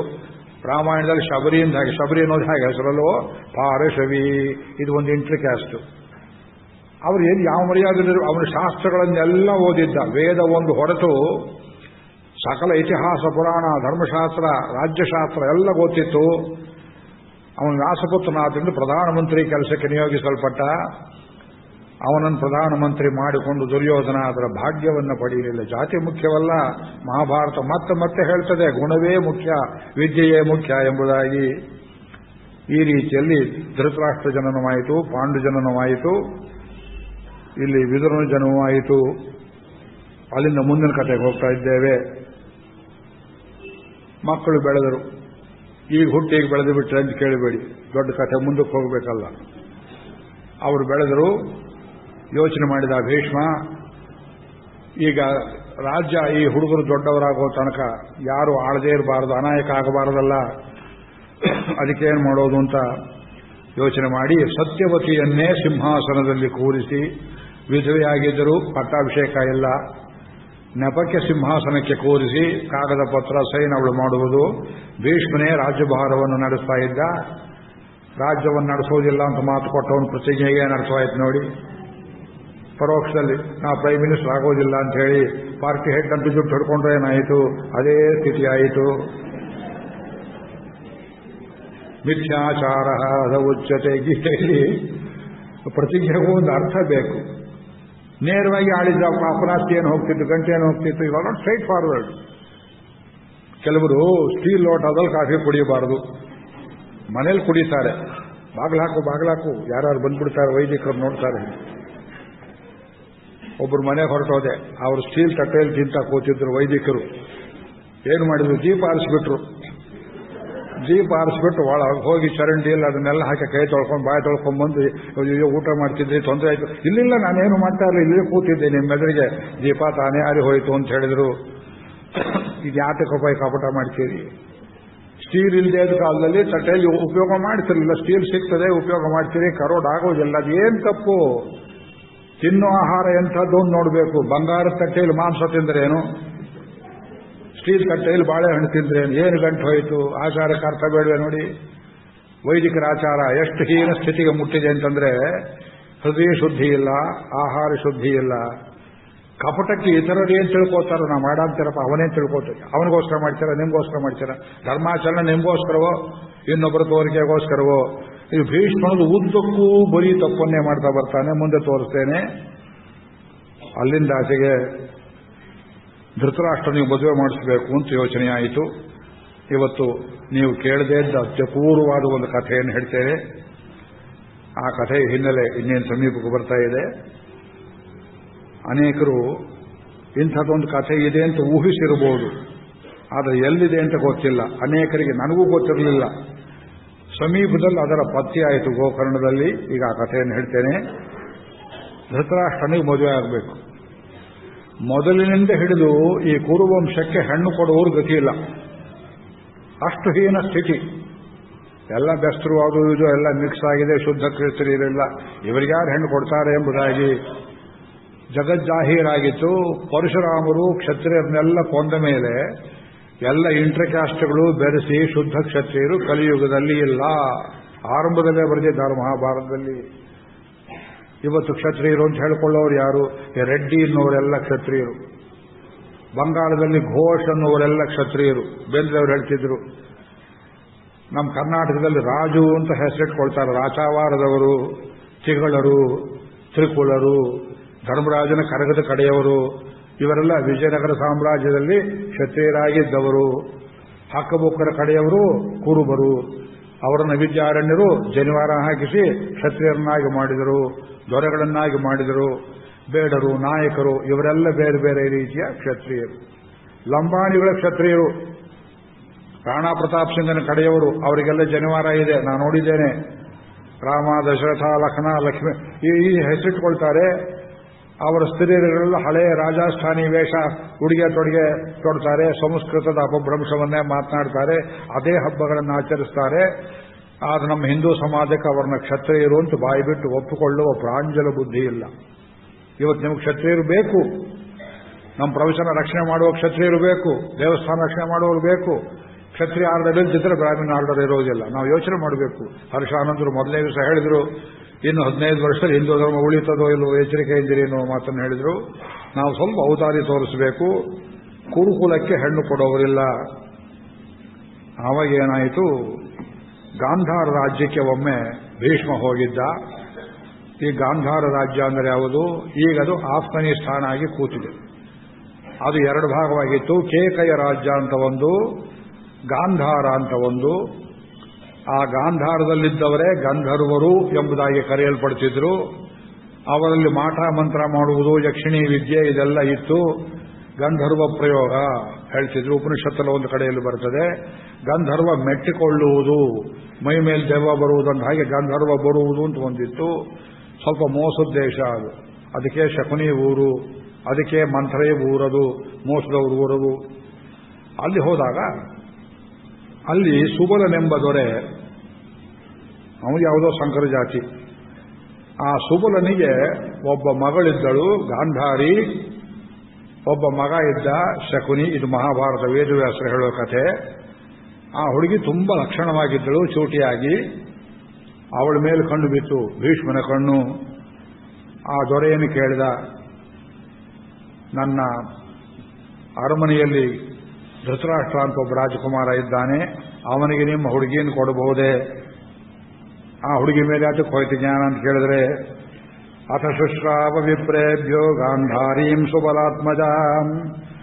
ಈ ಊರೂರು ತಿರುಗ್ತಿದ್ದ ಬ್ರಾಹ್ಮಣರು, ಅಲ್ಲಿ ಇಲ್ಲಿ ದೇಶವಾರ ಹೋಗ್ತಿದ್ದವರು ಒಂದು ದಿವಸ ಬಂದು ಭೀಷ್ಮನಿಗೆ ಹೇಳಿದ್ರು, ಮಹಾರಾಜರೇ, ಆ ಗಾಂಧಾರ ದೇಶದಲ್ಲಿ ಒಬ್ಬ ಹುಡುಗಿ ಇದ್ದಾಳೆ, ಅಬ್ಬಾ ಅಬ್ಬಾ ಅಬ್ಬಾ ಅಬ್ಬಾ ಎಷ್ಟು ಸುಂದರಿ. ಅವಳಿನ್ನೂ ಕನ್ಯೆ ಆಗಿರುವಾಗಲೇ ಶಿವನನ್ನು ಕುರಿತು ತಪಸ್ಸು ಮಾಡಿ ಆರಾಧ್ಯವರದಂ ದೇವಂ ಭಗನೇತ್ರ ಹರಂ ಹರಂ. ದಕ್ಷಯಜ್ಞದಲ್ಲಿ ಭಗನೆಂಬ ದೇವತೆಗೆ ಕಣ್ಣು ಕಿತ್ತು ಹಾಕಿಬಿಟ್ಟ ಶಿವ ಎಂಬುದಾಗಿ ಶ್ರೀಮದ್ ಭಾಗವತದಲ್ಲಿ ಕಥೆ ಬರ್ತದೆ. ಶೈವ ವೈಷ್ಣವ ಕಲಹ. ಭಗನೇತ್ರ ಹರಂ ಹರಂ, ಆ ಹರನನ್ನು ಕುರಿತು ತಪಸ್ಸು ಮಾಡಿದಳು. ಇನ್ನೂ ಹುಡುಗಿಯಾಗಿದ್ದಾಳೆ, ಮದುವೆಯಾಗಿಲ್ಲ. ಅವಳು ಮಕ್ಕಳಾಸೆ ಕುಂತಿ ಹಾಗೆ. ಶಿವ ಕೇಳಿದ, ಏನಮ್ಮ ಬೇಕು ನಿನಗೆ? ಗಾಂಧಾರಿ ಕಿಲ ಪುತ್ರಾಣಂ ಶತಂ ಲೇಭೇ ವರಂ ಶುಭ. ನನಗೆ ಮದುವೆ ಆದಮೇಲೆ ಗಂಡನಿಂದ 100 ಮಕ್ಕಳು ಬೇಕು ಅಂತ ಬಯಸಿಕೊಂಡಳು. ಆಗಿನ ಭಾರತ ಮೋಸ್ಟ್ಲಿ ಅನ್ಪಾಪ್ಯುಲೇಟೆಡ್ ಕಂಟ್ರಿ, ದಕ್ಷಿಣ ಉತ್ತರ, ಪ್ರಜೆಗಳ ಸಂಖ್ಯೆ ತೀರ ಕಮ್ಮಿ ಇದ್ದ ಕಾಲ. ನನಗೆ 100 ಮಕ್ಕಳಾಗಬೇಕು ಅಂತ ಶಿವನನ್ನು ಕೇಳಿದ್ಲು. ಆಗಲಮ್ಮ ಅಂತ ಗಂಡ ಬರ್ತಾನೆ ಅಂತ ಹೇಳಿದ. ಶಿವ ವರ ಕೊಟ್ಟ. ಈ ಮಾತನ್ನು ಯಾರೋ ಬ್ರಾಹ್ಮಣ ಬಂದು ಭೀಷ್ಮನಿಗೆ ಹೇಳಿದ. ಭೀಷ್ಮ ಯೋಚನೆ ಮಾಡಿದ, ಹುಡುಗಿಯೂ ಚೆನ್ನಾಗಿದ್ದಾಳೆ, ಅವಳನ್ನು ಮದುವೆ ಮಾಡಿಕೊಂಡ್ರೆ ನಮ್ಮ ಧೃತರಾಷ್ಟ್ರ ಒಂದೇ ಕಾಲಕ್ಕೆ 100 ಜನ ಮಕ್ಕಳು ಉಂಟಾದ್ರೆ ಕುರುವಂಶ ಚೆನ್ನಾಗಿ ಬೆಳೆಯಬಹುದು ಅನ್ನುವ ಒಳ್ಳೆಯ ಆಸೆಯಿಂದ ಸುಬಲನಲ್ಲಿ ಹೋಗಿ ಕೇಳಿದ, ನಿಮ್ಮ ಹುಡುಗಿ ನಮ್ಮ ಮಗನ ಕೊಡ್ತೀರಾ, ನಮ್ಮ ಆಸ್ಥಾನದ ರಾಜಪುತ್ರನಿಗೆ? ಅವನು ಕೇಳಿದ, ಆ ಹುಡುಗನಿಗೆ ವಯಸ್ಸು ಎಷ್ಟು, ಬುದ್ಧಿ ಎಷ್ಟು, ವಿದ್ಯೆ ಎಷ್ಟು, ಯೋಗ್ಯತೆ ಏನು? ಹೇಳಿದ, ಅದೆಲ್ಲ ಏನು ಕೇಳತಕ್ಕದ್ದಲ್ಲ, ನಮ್ಮ ವಂಶವನು ಹುಡುಗ ಅನ್ನೋದಷ್ಟೇ. 10,000 ಆನೆ ಬಲ ಇದೆ, ಕಣ್ಣು ಮಾತ್ರ ಇಲ್ಲ. ವಿದ್ಯೆ ಬುದ್ಧಿ ಮೊದಲೇ ಇಲ್ಲ. ಕಣ್ಣಿಲ್ಲ ಅಂದಮೇಲೆ ಹೇಗೆ ಓದುವುದು? ಕತ್ತಿ ಹಿಡಿಯೋದು ಹೇಗೆ? ಶಸ್ತ್ರವಿದ್ಯೆ ಇಲ್ಲ, ಶಾಸ್ತ್ರವಿದ್ಯೆ ಇಲ್ಲ. ವೇದವ್ಯಾಸರ ಹತ್ರ ಒಂದಷ್ಟು ಪಾಠ ಕೇಳಿದ್ದ, ಕಾಲಕ್ಷೇಪ. ಕೆಲವರು ಕಾಲಕ್ಷೇಪಕ್ಕೆ ಹೋಗ್ತಾರೆ, ಪುಸ್ತಕ ಕಕ್ಷಾಯಿತ ಪುಸ್ತಕ, ದೊಡ್ಡ ದೊಡ್ಡ ಪುಸ್ತಕಗಳನ್ನ ಕಂಕಳದಿಟ್ಕೊಂಡು ಬರುವುದು. ಶ್ರೀರಂಗದಲ್ಲಿ ಮಾಡ್ತಿದ್ರಂತೆ ಪಂಡಿತರು ಕೆಲವರು. ಪರಮತ ಭಂಗಂ ಅಂತ ಒಂದು ಗ್ರಂಥ, ವೇದಾಂತ ದೇಶಿಕರದು. எங்க போயிருந்தோங்கோ காலக்ஷேபம், இங்க தான் போயிருந்தோம் தேசிகர் சன்னிதி. என்ன கிரந்தம்? பரமಪದ ಭಂಗಂ. ಪರಮಪದ ಭಂಗಂ. ಪರಮತ ಭಂಗಕ್ಕೂ ಪರಮಪದ ಭಂಗಕ್ಕೂ ವ್ಯತ್ಯಾಸ ಗೊತ್ತಿಲ್ಲದೆ ಕಾಲಕ್ಷೇಪ ಕೇಳ್ಕೊಂಡು ಬಂದಿದ್ದಾರೆ. ಕಕ್ಷಾಯಿತ ಪುಸ್ತಕ, ವಿಸ್ತಾರಿತ ಕೂರ್ಚಭಾರ, ದೊಡ್ಡದ ಗಡ್ಡ ಬಿಟ್ಟಿದ್ದ. ಅಲ್ಲ, ಪುಸ್ತಕದ ಹೆಸರು ಹೇಳೋಕೆ ಬರೋದಿಲ್ಲ ಅಂಥವನು ಧೃತರಾಷ್ಟ್ರ. ರೇ ಸಂಜಯ, ನೀನು ನಾನು ಒಬ್ಬರೇ ಗುರು ಹತ್ರ ಪಾಠ ಕೇಳಿದ್ವು, ನಿನಗೆ ಮಾತ್ರ ಬುದ್ಧಿ ನೆಟ್ಟಿಗಿದೆ, ನನಗ್ಯಾಕೆ ನೆಟ್ಟಿಗಿಲ್ಲ ಅಂತ ಸಂಜಯನನ್ನೇ ಕೇಳ್ತಾನೆ. ನಾನು ನೀನು ಕ್ಲಾಸ್ಮೇಟು, ನಿನಗೆಲ್ಲ ಗೊತ್ತಿದೆ, ಅರ್ಥ ಆಗುತ್ತೆ, ನನಗೆ ಯಾಕೆ ಎಲ್ಲ ಕೇಳಿದ್ರು ತಿಳುವಳಿಕೆ ಇಲ್ವಲ್ಲ ಅಂತ ಕೇಳಿದ್ರೆ ಅವನು ಹೇಳ್ತಾನೆ, ಮಮ ವಿದ್ಯಾ ನಹೀಯತೆ, ನನ್ನ ವಿದ್ಯೆ ಎಂದೂ ಹೇಳಾಗೋದಿಲ್ಲ. ರಾಜನ್ ನತೇ ವಿದ್ಯಾ, ನೀ ಕಲಿತಿದ್ದು ವಿದ್ಯೆಯಲ್ಲ. ಯಾಕೆ? ಮಾಯಾಂ ನ ಸೇವೆ ಭದ್ರಂತೆ ನ ವೃಥಾ ಧರ್ಮಮಾಚರೆ. ನಾನು ಕಪಟವನ್ನು ಆಚರಣೆ ಮಾಡೋದಿಲ್ಲ, ಯಾರಿಗೂ ದ್ರೋಹವನ್ನು ಮಾಡೋದಿಲ್ಲ ಅಂದ ಮೇಲೆ ಕ್ಯಾರೆಕ್ಟರ್ ಇರೋದ್ರಿಂದ ವಿದ್ಯೆ ಸಿದ್ಧಿಯಾಗಿದೆ. ನಿನಗೆ ಕ್ಯಾರೆಕ್ಟರ್ಲೆಸ್ ಫೆಲೋ ನೀನು, ವಿದ್ಯೆ ಓದಿದ್ದು ಪ್ರಯೋಜನ ಆಗೋದಿಲ್ಲ. ಬ್ರಹ್ಮ ಕಪಾಲದಲ್ಲಿ ಭಿಕ್ಷೆ ಎತ್ತಿದ್ರು ಸೋರಿ ಹೋಗುವಂತೆ, ಕಣ್ಣಿದ್ದ ಜಾಗ ತೂತು, ಕಿವಿಯ ಜಾಗ ತೂತು, ಕಪಾಲ ಬುರುಡೆ, ಅದರಲ್ಲಿ ಶಿವ ಭಿಕ್ಷೆ ಎತ್ತಿದನಂತೆ. ಎನ್ನೆಂದ ಆಯುಷಾಪಂ ತೀರೆನ್ನ, ಎಷ್ಟು ಪ್ರಾರ್ಥನೆ ಮಾಡಿದ್ರು ಭಿಕ್ಷೆ ಎತ್ತಿದ್ರು ದಕ್ಕುತ್ತಾ ಇರಲಿಲ್ಲ. ಅದು ಬದ್ರಿನಾಥಲ್ಲಿ ಮೋಕ್ಷವಾಯಿತು ಅಂತ ಹೇಳ್ತಾರೆ. ವಿದ್ಯೆ ಹಾಗೆ ಸೋರಿ ಹೋಗುತ್ತಂತೆ. ಅದು ಶಾಪ ಮಿಳಿಂದೆ ಹೇಳೋರೆಂಬ ತಿರುಪಾವಿ ಪಾಶುರದಲ್ಲಿ ನಮಗೆ ಬಂದಿರತಕ್ಕ ಶಾಪ ವಿಮೋಚನವಾಗಲಿ ಅಂತ ಆಂಡಾಳ್ ದೇವಿ ಕೇಳೋ ಜಾಗದಲ್ಲಿ ಈ ಶಾಪ ಶಬ್ದವನ್ನು ಪನ್ ಮಾಡಿ ಉಪಯೋಗ ಮಾಡಿ ಹೇಳ್ತಾರೆ. ಆದ್ರಿಂದ ಇವನು ಕಲ್ತಿದ್ದೇನು ಪ್ರಯೋಜನ ಆಗಲಿಲ್ಲ. ಅದು ಮುಂದಿನ ಮಾತು. ಆ ಹುಡುಗನ ವರ, ಇವನೇ ವರ, ನೀವು ಹೆಣ್ಣು ಕೊಡಿ ಕೇಳೋಕೆ ಹೋಗಿದ್ದಾನೆ ಭೀಷ್ಮ. ಅಲ್ಲ, ಕುರುದೇಶದ ಒಬ್ಬ ಹಿರಿಯ ಬಂದು ಕೇಳಿದ್ದಾನೆ, ಅವನಿಗೆ ಹ್ಯಾಕೆ ಕೊಡೋದು, ಈ ಹುಡುಗಿಯನ್ನು ಹ್ಯಾಕೆ ಕೊಡೋದು? ತಥೋ ಗಾಂಧಾರ ರಾಜಸ್ಯ ಪ್ರೇಷಯಾಮಾಸ ಭಾರತ ಅಚಕ್ಷುರಿತಿ ತತ್ರಾಸೀತಿ ಸುಬಲಸ್ಯ ವಿಚಾರಣ. ಆ ಸುಬಲ ಯೋಚನೆ ಮಾಡಿದ, ನಾಳೆ ಹೇಳ್ತೇವೆ, ನಾಡಿದ್ದು ಹೇಳ್ತೇವೆ ಜವಾಬಂತ ಭೀಷ್ಮನ ದೂತರಿಗೆ. ನಾಳೆ ಬಾ, ನಾಡಿದ್ದು ಬಾ, ಎಡ್ತಾಕ್ಸಿ ಮನೆಯಲ್ಲಿ ಯೋಚನೆ ಮಾಡಿದ. ಕುರುಡನಿಗೆ ಹಾಕೊಡೋದು ತಿಳಿದು ಒಳ್ಳೆ ಹುಡುಗಿಯನ್ನ, ನಮಗೇನು ಬೇರೆ ವರ ಸಿಕ್ಕೋದಿಲ್ಲವೇ ಅಂತ ಆಮೇಲೆ ಯೋಚನೆ ಮಾಡಿದ. ಕೆಲವರು ಹೇಳಿದರು, ಕುಲಂ ಖ್ಯಾತಿಂಚ ವೃತ್ತಂಚ ಬುದ್ಧ್ಯಾತು ಪ್ರಸಮೀಕ್ಷಸಃ. ಹಿಂದಿನ ಕಾಲದಲ್ಲಿ ಇಂಥವ್ರಿಗೂ ಕನ್ಯಾ ಕೊಡ್ತಿದ್ರು. ದೊಡ್ಡ ಜಮೀನ್ದಾರರು, ಒಂದು 500 ಎಕರೆ ಭೂಮಿ ಇದೆ, ಮನೆ ತುಂಬ ಆಳು ಕಾಳು ಇದ್ದಾರೆ, 12 ಕಂಬದ ತೊಟ್ಟಿ ಮನೆ, ಮನೆಯಲ್ಲಿ 50 ಎಮ್ಮೆಗಳು, 100 ಗೋವುಗಳು.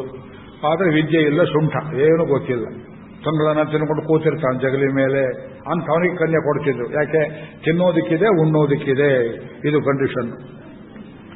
ಅದೇ ಕಂಡೀಷನ್ ಇಲ್ಲಿ ಆಯಿತು.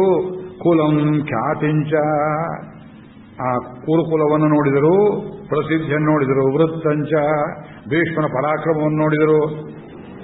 ಕನ್ಯೆ ಕೊಡೋದಿಲ್ಲ ಅಂದ್ರೆ ಇದೇ ಒಂದು ಜಗಳ ಮಾಡಿಕೊಂಡು ಸೈನ್ಯ ಹಚ್ಕೊಂಡ್ಬಂದ್ರೆ ಏನ್ ಮಾಡೋದು ಭೀಷ್ಮ? ತನ್ನ ವಂಶದ ಅಭಿವೃದ್ಧಿಗೆ ಕನ್ಯೆಯರೆಲ್ಲಿದ್ದಾರೆ ಸೈನ್ಯ ಎತ್ಕೊಂಡು ಹೋಗ್ತಿದ್ದ. ಕಾಶಿರಾಜಕ್ಕೆ ಹೋಗಿದ್ದ ಕಥೆ ಕೇಳಿದ್ರು. ಬುದ್ಧ್ಯಾತು ಪ್ರಸಮೀಕ್ಷಸಃ, ಯೋಚನೆ ಮಾಡಿದ. ದದೋತಾಂ ಧೃತರಾಷ್ಟ್ರಾಯ ಗಾಂಧಾರೀಂ ಧರ್ಮಚಾರಿಣೀಂ, ಇಲ್ಲೇ ಧರ್ಮಚಾರಿಣಿ ಬಂದ್ಬಿಟ್ರು. ಆಯ್ತಪ್ಪ ಕೊಡ್ತೇನೆ ಅಂದ್ರು. ಮದುವೆ ಆಯಿತು. ಗಾಂಧಾರಿ ಗಂಡನನ್ನ ಒಪ್ಪಿಕೊಂಡರೆ ಒಪ್ಪಿಕೊಳ್ಳಲಿಲ್ಲವೇ, ಇಷ್ಟಪಟ್ಟು ಮದುವೆ ಆದರೆ ಆಗಲಿಲ್ಲವೇ. ಒಬ್ರು ಕಾದಂಬರಿಕಾರರು ಪರ್ವ ಅಂತ ಒಂದು ಬರೆದಿದ್ದಾರೆ ಮಹಾಭಾರತದ ಮೇಲೆ. ಅಸಖ್ಯವಾದ ಗಂಡನನ್ನು ನೋಡುವುದಕ್ಕೆ ಇಷ್ಟಪಡದೆ ಕಣ್ಣಿಗೆ ಬಟ್ಟೆ ಸುತ್ತಕೊಂಡ್ಲು ಅಂತ ಬರೆದಿದ್ದಾರೆ. ಹಾಗಿಲ್ಲ ಮೂಲದ ಕಥೆ.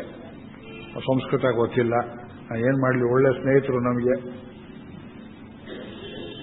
ಗಾಂಧಾರಿ ಕಣ್ಣಿಗೆ ಬಟ್ಟೆ ಕಟ್ಕೊಂಡಿದ್ದು ನಿಜ. ಯಾತಕ್ಕೆ ಅಂತ ಕೇಳಿದ್ರೆ ಅದರ ಭಾವವೇ ಬೇರೆ. ಹೇಳ್ತಾರೆ, ಗಾಂಧಾರಿ ತ್ವತ ಶುಶ್ರಾವ ಧೃತರಾಷ್ಟ್ರಂ ಚಕ್ಷುಷಂ. ಶುಶ್ರಾವ, ಈ ಗಂಡ ಕಣ್ಣಿಲ್ದವನು ಅಂತ ಕಣ್ಣಿಂದ ನೋಡಲಿಲ್ಲ. ನಿನಗೆ ಒಪ್ಪಿಗೆ ಅಂತ ಯಾರೂ ಕೇಳಲಿಲ್ಲ. ಹಳೆ ಕಾಲದಲ್ಲಿ ಕೇಳ್ತಿರ್ಲಿಲ್ಲ. ಇದು ಹೆಣ್ಣು, ಇದು ಗಂಡು. ತಂದೆ ತಾಯಿ ಒಪ್ಪಿದ್ರು ಮದುವೆ ಮಾಡ್ತಿದ್ರು. ತಾಳಿ ಬೀಗಿಯೋದು ಇಷ್ಟೇ ಕೆಲಸ. ಮದುವೆ ಆದ್ಮೇಲೆ ನೋಡ್ತಾಳೆ, ಕಣ್ಣಿಲ್ದೇ ಇದ್ದವನು. ಅಯ್ಯೋ ಹೀಗಾಯ್ತಲ್ಲ ಅಂತ ತಿಳ್ಕೊಂಡು ತತಸ್ಥ ಪಟ್ಟಮಾದಾಯ ಕೃತ್ವಾ ಬಹುಗುಣಂತದ ಬಬಂಧನೆ ತ್ರಯಸ್ವೇ ರಾಜನ್ನೇ ಪತಿವ್ರತಪರಾಯಣ. ಈ ಭಾವ ಕೇಳಿ ಆಶ್ಚರ್ಯಪಡ್ತೀರಿ. ದಿನಾ ಗಂಡನ ಮುಖ ನೋಡಬೇಕು. ಅದೇ ಹೊತ್ತಿಗೆ ಅರಮನೆಯಲ್ಲಿ ಆಳು ಕಾಳು ಬರ್ತಾರೆ, 28 ಜನ ಬರ್ತಾರೆ, ರಾಜಪುರುಷರು ಬರ್ತಾರೆ. ಮನಸ್ಸಲ್ಲಿ ಎಲ್ಲಿಯಾದ್ರೂ ವಿಕಾರ ಉಂಟಾಗಿ ಗಂಡ ಮಾತ್ರ ಕಣ್ಣಿಲ್ಲ, ಇವನ್ ನೋಡಿದ್ರೆ ಚೆನ್ನಾಗಿದ್ದಾನೆ, ಅವನ್ ನೋಡಿದ್ರೆ ಚೆನ್ನಾಗಿದ್ದಾನೆ ಅಂದ್ರೆ ಮಾನಸಿಕ ವ್ಯಭಿಚಾರ ದೋಷ ಎಲ್ಲಿ ಬರ್ತದೆಯೋ ಅದು ಬರಬಾರದು. ಗಂಡನಲ್ಲಿ ಅಸಖ್ಯ ಬರಬಾರದು ಎಂಬುದಕ್ಕೋಸ್ಕರವಾಗಿ ಆ ಒಂದು ಬಟ್ಟೆಯನ್ನು ತೆಗೆದು ಬಹುಗುಣಂ, ಬಹಳ ಸಲ ಮಡಿಸಿ ಕಣ್ಣು ಬಿಟ್ಟರೂ ಕಾಣಿಸಿರಬಾರದು, ಹಾಗೆ ಪಟ್ಟಿ ಬಿಗಿದುಕೊಂಡಳು. ನೆಪಕ್ಕೆ ಬಿಗಿದುಕೊಳ್ಳಿಲ್ಲ. ಒಂದು ತೆಳುವಾದ ಬಟ್ಟೆಯನ್ನ, ರೇಷ್ಮೆ ಬಟ್ಟೆಯನ್ನ ಬಿಗಿದಿರಬೇಕು ಕಣ್ಣಿಗೆ, ಆದರೆ ಕಾಣಿಸಿರಬೇಕು. ಈ ರೀತಿ ಕಪಟವನ್ನು ಮಾಡಲಿಲ್ಲ ಅವಳು ಗಾಂಧಾರಿ. ಆ ಬಟ್ಟೆ ಬಿಚ್ಚಿದ್ದು ಒಂದೇ ಒಂದು ಸಂದರ್ಭ. ವೇದವ್ಯಾಸರು, ಅಮ್ಮ ನಿನ್ನ ಮಕ್ಕಳೆಲ್ಲ ಹಾಗೆ ಸತ್ರು ಇದ್ದು ಭೂಮಿಯಲ್ಲಿ ನೋಡಬೇಕಲ್ವೇ, ಕಣ್ಣು ಬಿಚ್ಚು, ನಿನಗೇನು ಪಾತಿವ್ರತ್ಯ ಭಂಗ ಬರುವುದಿಲ್ಲ, ಹೋಗಿ ನೋಡು ಅಂತ ಹೇಳಿದಾಗ ಸ್ತ್ರೀ ಪರ್ವದಲ್ಲಿ ನೋಡಿ ಎದೆ ಬಡ್ಕೊಂಡು ಅಳ್ತಾಳೆ. ಮಗನಿಗೋಸ್ಕರ ಎಷ್ಟು ಅಳ್ತಾಳೆಯೋ ಈ ತಾಯಿ, ಅಭಿಮನ್ಯುವಿಗೂ ಅಷ್ಟೇ ಅಳ್ತಾಳೆ ಎಂಬುದು ಬಹಳ ದೊಡ್ಡ ವಿಷಯ. ನಿನ್ನೆ ಇವಳ ಧರ್ಮಚಾರಿಣಿ ವಿಷಯವನ್ನು ಹೇಳಿದ್ದೇನೆ. ಗಾಂಧಾರಿ ಸಮತೂಕದ ಹೆಣ್ಣು, ಸ್ವಲ್ಪ ಮನುಷ್ಯ ಸಹಜವಾದ ಅಸೂಯ ಬುದ್ಧಿ ಅಲ್ಲಿ ಇಲ್ಲಿತ್ತು, ಅದನ್ನು ಬಂದಾಗ ಹೇಳೋಣ. ಅದನ್ನು ಬೀಸ್ಕೊಂಡಿದ್ದ. ನಾಭ್ಯಸೂಯಾಂ ಪತಿಮಹಂ ಇತ್ಯೇವಂ ಕೃತ ನಿಶ್ಚಯ. ನನ್ನ ಪತಿಯ ವಿಷಯದಲ್ಲಿ ನನಗೆ ಅಸೂಯೆ ಉಂಟಾಗದೇ ಇರಲಿ ಅಂತ ಕಣ್ಣಿಗೆ ಪಟ್ಟಿಯನ್ನು ಕಟ್ಟಿಕೊಂಡಳು. ಇದು ಒಂದು ಕಥೆ. ಅಲ್ಲಿಂದ ಆಚೆಗೆ ಕುಂತಿದೇವಿ ಇವಳ ಕಥೆ ಒಂದು ಹೇಳಬೇಕು. ಗಾಂಧಾರಿ ಕಥೆ ಹೇಳುವಾಗಲೇ ಶಕುನಿ ಕಥೆಯಲ್ಲಿ ಬರ್ತದೆ, ಅದನ್ನು ಹೇಳ್ತೇನೆ. ಒಂದು ಘಟ್ಟಕ್ಕೆ ನಿಲ್ಲಿಸಿ. ಕುಂತಿದೇವಿ ವಸುದೇವನಿಗೆ ಸೋದರಿ. ಕೆಲವರು ಇಲ್ಲಿ ಪ್ರಶ್ನೆ ಕೇಳ್ತಾರೆ, ಸೋದರಿ ಅಂದ್ರೆ ವಸುದೇವನಿಗೆ ತಂಗಿಯೋ ಅಕ್ಕನೋ? ಇದು ಒಂದು ದೊಡ್ಡ ಪ್ರಶ್ನೆ. ಅಗ್ರಜನ್ಮಾಥ ಮುಗಿದೈತಲ್ಲ ಸಮಸ್ಯೆ. ಇವಳೇ ದೊಡ್ಡವಳು, ಅಕ್ಕ ದೊಡ್ಡವಳು, ವಸುದೇವ ಚಿಕ್ಕವನು. ಅಂದ್ರೆ ಶೂರನ ಮಗಳು, ಅವನು ಶೌರಿ ಎನಿಸಿಕೊಂಡ. ಇವಳು ಶೂರ ಪುತ್ರಿ, ಚಿಕ್ಕ ಹುಡುಗಿ, ಲಂಗ ಹಾಕೊಂಡಿದ್ದಾಳೆ, ಪರಕಾರ ಹಾಕೊಂಡಿದ್ದಾಳೆ. 5 ವರ್ಷದ ಹುಡುಗಿಯಾಗಿದ್ದಾಗ, ಇದು ಉದ್ಯೋಗ ಪಡೆದಲ್ಲಿ ತಾನೇ ಹೇಳ್ಕೊಳ್ತಾಳೆ, ಕೃಷ್ಣನ ತದ್ದುಕೊಂಡು, ಕೃಷ್ಣ ನಾನು ಎಷ್ಟು ಕಷ್ಟಪಟ್ಟನೋ ನಿನ್ನ ನಾಮಸ್ಮರಣೆಯಿಂದ ಬದುಕಿದ್ದೇನಪ್ಪ ಅಂತ ಹೇಳುವಾಗ ಆ ಕೊರಳಲ್ಲಿ ಕೊರಳನ್ನು ಬಿಗಿದು ಆ ಕೃಷ್ಣನ ಆಲಿಂಗನ ಮಾಡಿಕೊಂಡು ರೀತಿಯನ್ನು ವರ್ಣನೆ ಮಾಡ್ತಾಳೆ ವೇದವ್ಯಾಸರು. ಆಗ ತನ್ನ ಕಷ್ಟ ಹೇಳ್ಕೊಳ್ತಾಳೆ.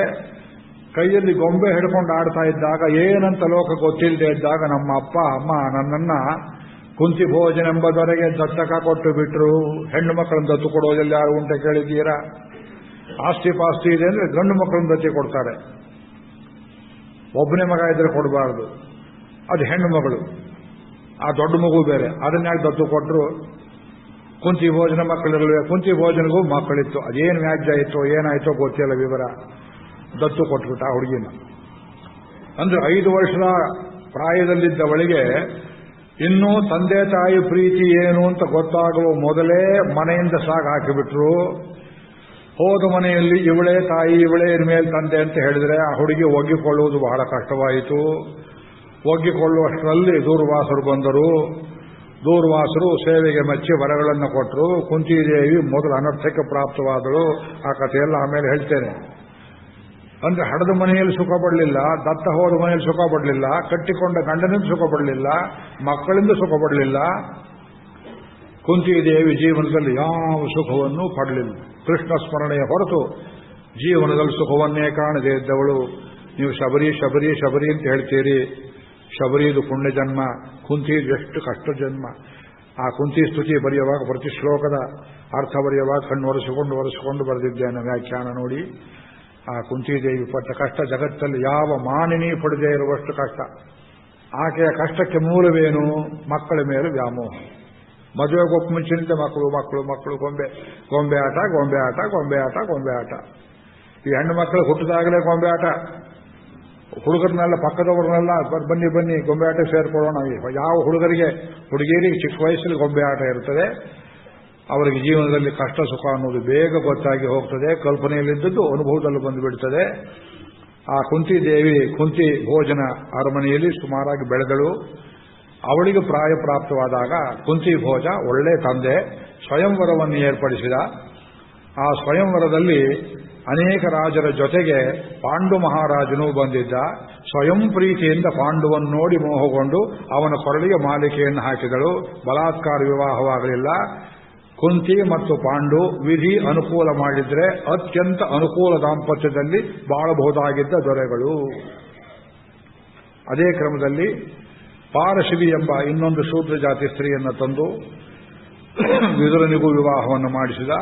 ಸಮಸ್ಯೆಗಳೆಲ್ಲ ತೀರಿತು ಅಂತ ತಿಳ್ಕೊಂಡ ಧೃತರಾಷ್ಟ್ರ. ಒಂದು ಕಡೆ ಕಥೆ ನಿಲ್ಲಿಸೋಣ, ಇನ್ನೊಂದು ಕಡೆ ಎಳ್ಕೊಳ್ತೇನೆ. ಇದು ಆದಷ್ಟು ಹೆಚ್ಚು ವೇಳೆಯಲ್ಲಿ ತಗೊಳ್ಳೇ ಇರಬೇಕು ನೋಡ್ತೇನೆ. ಆ ಕಥೆಯ ಸ್ವರೂಪ ಏನಿದೆಯೋ ನೀವೇ ನೋಡಿಕೊಳ್ಳಿ. ಕೆಲವರು ಪ್ರಶ್ನೆ ಕೇಳ್ತಾರೆ, ಶಕುನಿಗೆ ಈ ಧೃತರಾಷ್ಟ್ರನನ್ನ ಅವನ ಮಕ್ಕಳನ್ನ ಹೀಗೆಲ್ಲ ಜೂಜಿನಲ್ಲಿ ಎಳೆದು ಪಾಂಡವರ ಕೈಯಲ್ಲಿ ಕೊಲ್ಲಿಸಬೇಕು ಅಂತ ಏನಾದರೂ ಸೇಡಿತೆ. ಇಷ್ಟು ದೊಡ್ಡ